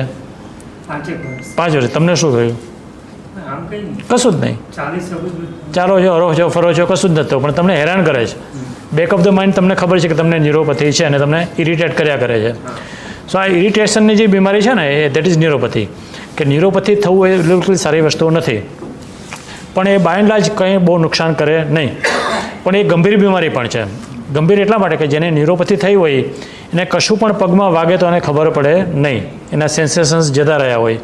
તમને કાંટો કે ખીલી વાગે તો તમને ખબર પડે નહીં, પણ તમારે દરરોજ તમારા પગને ચેક કરવાના. એટલે જેને પણ ન્યુરોપેથી હોય એને મોઢું અરીસામાં પછી જવાનું, પગ પહેલાં જવાના, બરાબર? કે એનો મિરર આવે છે જોવા માટેનો, સ્પેશિયલ પગ જવા માટેનો, કે અમે પકડીને તમે પગ ચેક કરો કે તમારા પગમાં કંઈ વાગ્યું તો નથી ને, કારણ કે તમને ખબર પડવાની નથી. એટલા માટે ખરાબ છે. અને માનો કે તમને ખબર ન પડે તો ધીરે ધીરે એમાંથી ને અલ્સર થાય, પછી ધીરે ધીરે એમાંથી ઇન્ફેક્શન થાય, ઓસ્ટિયોમાઇલાઇટિસ થાય, ધીરે ધીરે એમાં ગેંગ્રીન થાય, અને પછી પગ કપાવવો પડે. તો દુનિયામાં તમને ખ્યાલ છે કે એમ્પ્યુટેશન કેટલા થતા હશે રોજના? દર 30 સેકન્ડે એક માણસનું એમ્પ્યુટેશન દુનિયામાં થાય છે, every 30 seconds, because of neuropathy. So neuropathy is a very very complicated, very dangerous બીમારી. પણ પ્રેક્ટિકલી જો તમે એના પ્રિકોશન્સ લો તો એમાં યુઝ્યુઅલી કશું થાય નહીં, પણ હેરાન કરે તમને, બરાબર? ભૂત પલિત જેવું છે. ઓકે, શેના વિશે? યોગ છે ને બેઝિકલી મારો વિષય નથી, પણ એને તમને હું સલાહ આપીશ કે યોગ is very good for diabetes. તો યોગના છે ને ઘણા બધા પ્રકાર આવતા હોય છે જે મને પોતાને ખ્યાલ નથી, પણ કોઈ પણ યોગના જે ટીચર હોય એને તમે મળો તો ડાયાબિટીસ માટેના સ્પેશિયલ યોગાસન્સ આવે છે. 3-4 જાતના યોગાસન્સ કે ઘણા બધા જાતના છે. તો એ કરવાથી ને ડેફિનેટલી અને 100% ડાયાબિટીસમાં તમને ફાયદો થાય અને કરવા જ જોઈએ. સૂર્ય નમસ્કાર અગેન એ વેરી વેરી ગુડ યોગાસન, તો એ પણ કરવાથી ફાયદો થાય. બાકીના ઘણા બધા નામ છે જે મને નથી આવડતા, પણ એ તમે કરવાથી ડેફિનેટલી ફાયદો થાય છે. તો ઇટ ઇઝ અગેન કે યોગા, એક્સરસાઇઝ અને મેડિટેશન. મેડિટેશન અગેન તમારી સર્કેડિયન રિધમને પણ સેટ કરવા માટે વેરી વેરી યુઝફુલ. મિલ્ક કરતા ચા સારી છે? આપણે એક કે બે પ્રશ્ન લઈને ક્લોઝ કરીએ. ઓકે, ટાઈમ થઈ ગયો છે આપણે.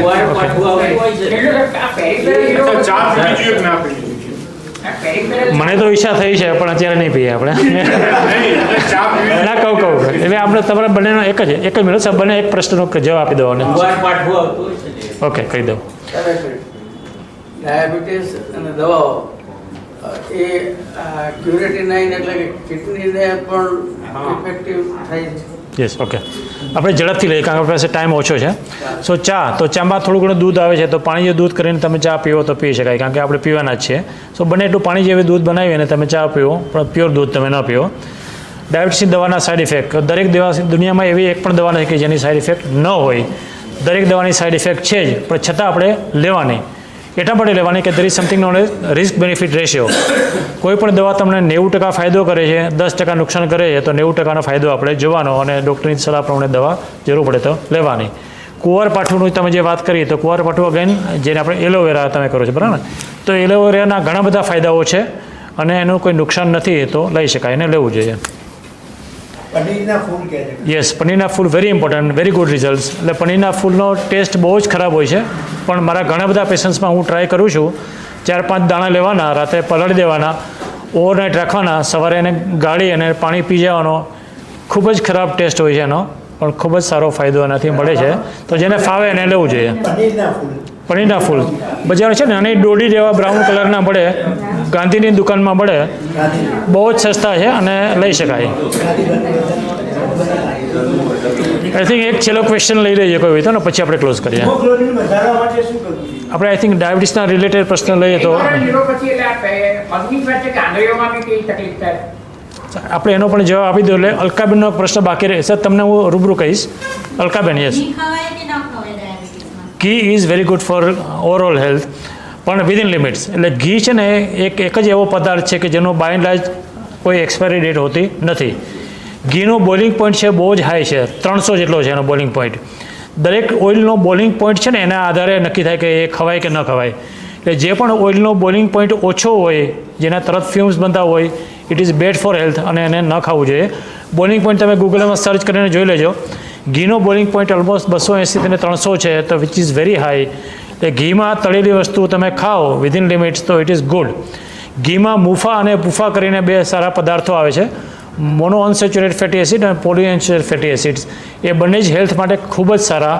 એટલે વિધિન લિમિટ્સ તમે ઘી ખાઈ શકો.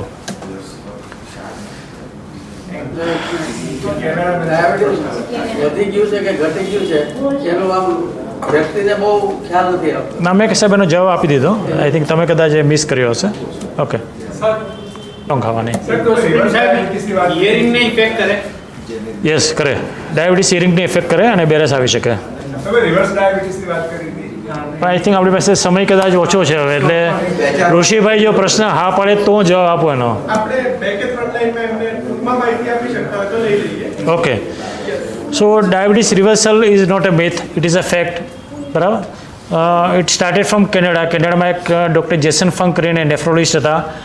એણે જોયું કે કિડનીના દરેક પેશન્ટ ફેલિયર સાથે આવે છે જેને ડાયાબિટીસ છે, અને તો આવું કેમ થાય? આટલી બધી સારી દવા છે તો કિડની ફેલ કેમ થાય છે? તો એ સ્ટાર્ટેડ સર્ચિંગ અને એણે નક્કી કર્યું કે ડાયાબિટીસ રિવર્સ થઈ શકે. ડૉક્ટર રોય ટેલર કરીને યુકેના એક ડૉક્ટર છે, એણે પ્રૂવ કરીને બતાવ્યું, એણે સ્ટડી કર્યો, એણે ડાયાબિટીસ રિવર્સ કરીને બતાવ્યું, એણે પેપર એને રજૂ કર્યું. Paper was accepted by American Diabetes Association, કે જે વર્લ્ડની બોડી ગણાય કે જે ડાયાબિટીસના નિયમોને કંટ્રોલ કરે છે. એમણે એક્સેપ્ટ કર્યું અને એની વેબસાઇટમાં અમને લખ્યું એડીએ કે ડાયાબિટીસ કેન બી રિવર્સ્ડ. એ છેલ્લા 4-5 વર્ષથી મેં લગભગ 10,000 રેફરન્સીસ સ્ટડી કર્યા. મેં મારી પ્રેક્ટિસ છોડીને અત્યારે હું ફૂલ ટાઈમ ડાયાબિટીસ રિવર્સ કરું છું. હજારો લોકોના ડાયાબિટીસ મેં અત્યાર સુધી રિવર્સ કરી ચૂક્યા છે, અને it is very much possible. તમારી દવા પણ બંધ થાય, તમારી ઇન્સ્યુલિન પણ બંધ થાય, પણ એની ઘણી બધી ગેરમાન્યતાઓ છે. લોકોને ડર છે કે આવું ન થાય, નુકસાન થશે, but is very much possible. પણ ક્યારેક છે ને આપણે નેક્સ્ટ સબ્જેક્ટ જ્યારે લઈએ ત્યારે એમાં ફક્ત ને ફક્ત ડાયાબિટીસ રિવર્સલની આપણે વાત કરશું અને કઈ રીતે થાય સાયન્ટિફિકલી એની આપણે ચર્ચા કરીશું. But it is a fact, it is a not a myth, અને થઈ શકે. No medicines, only lifestyle. Medicines હું બંધ કરું છું. એટલે મારે કે જેને 4 મેડિસિન ચાલતી હોય એને હું 0 મેડિસિન કરી શકું. બધામાં આવું ન થાય પણ થઈ શકે.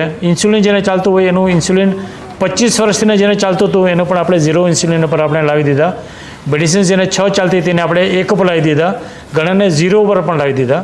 પણ it varies from person to person. એટલે દરેકને એવું ન થાય, કેસ ટુ કેસ વેરી થાય, પણ it is definitely possible. Thank you. So thank you very much. તમારો બધાનો ખૂબ ખૂબ આભાર કે તમે મને તમારી સાથે વાત કરવાનો મોકો આપ્યો.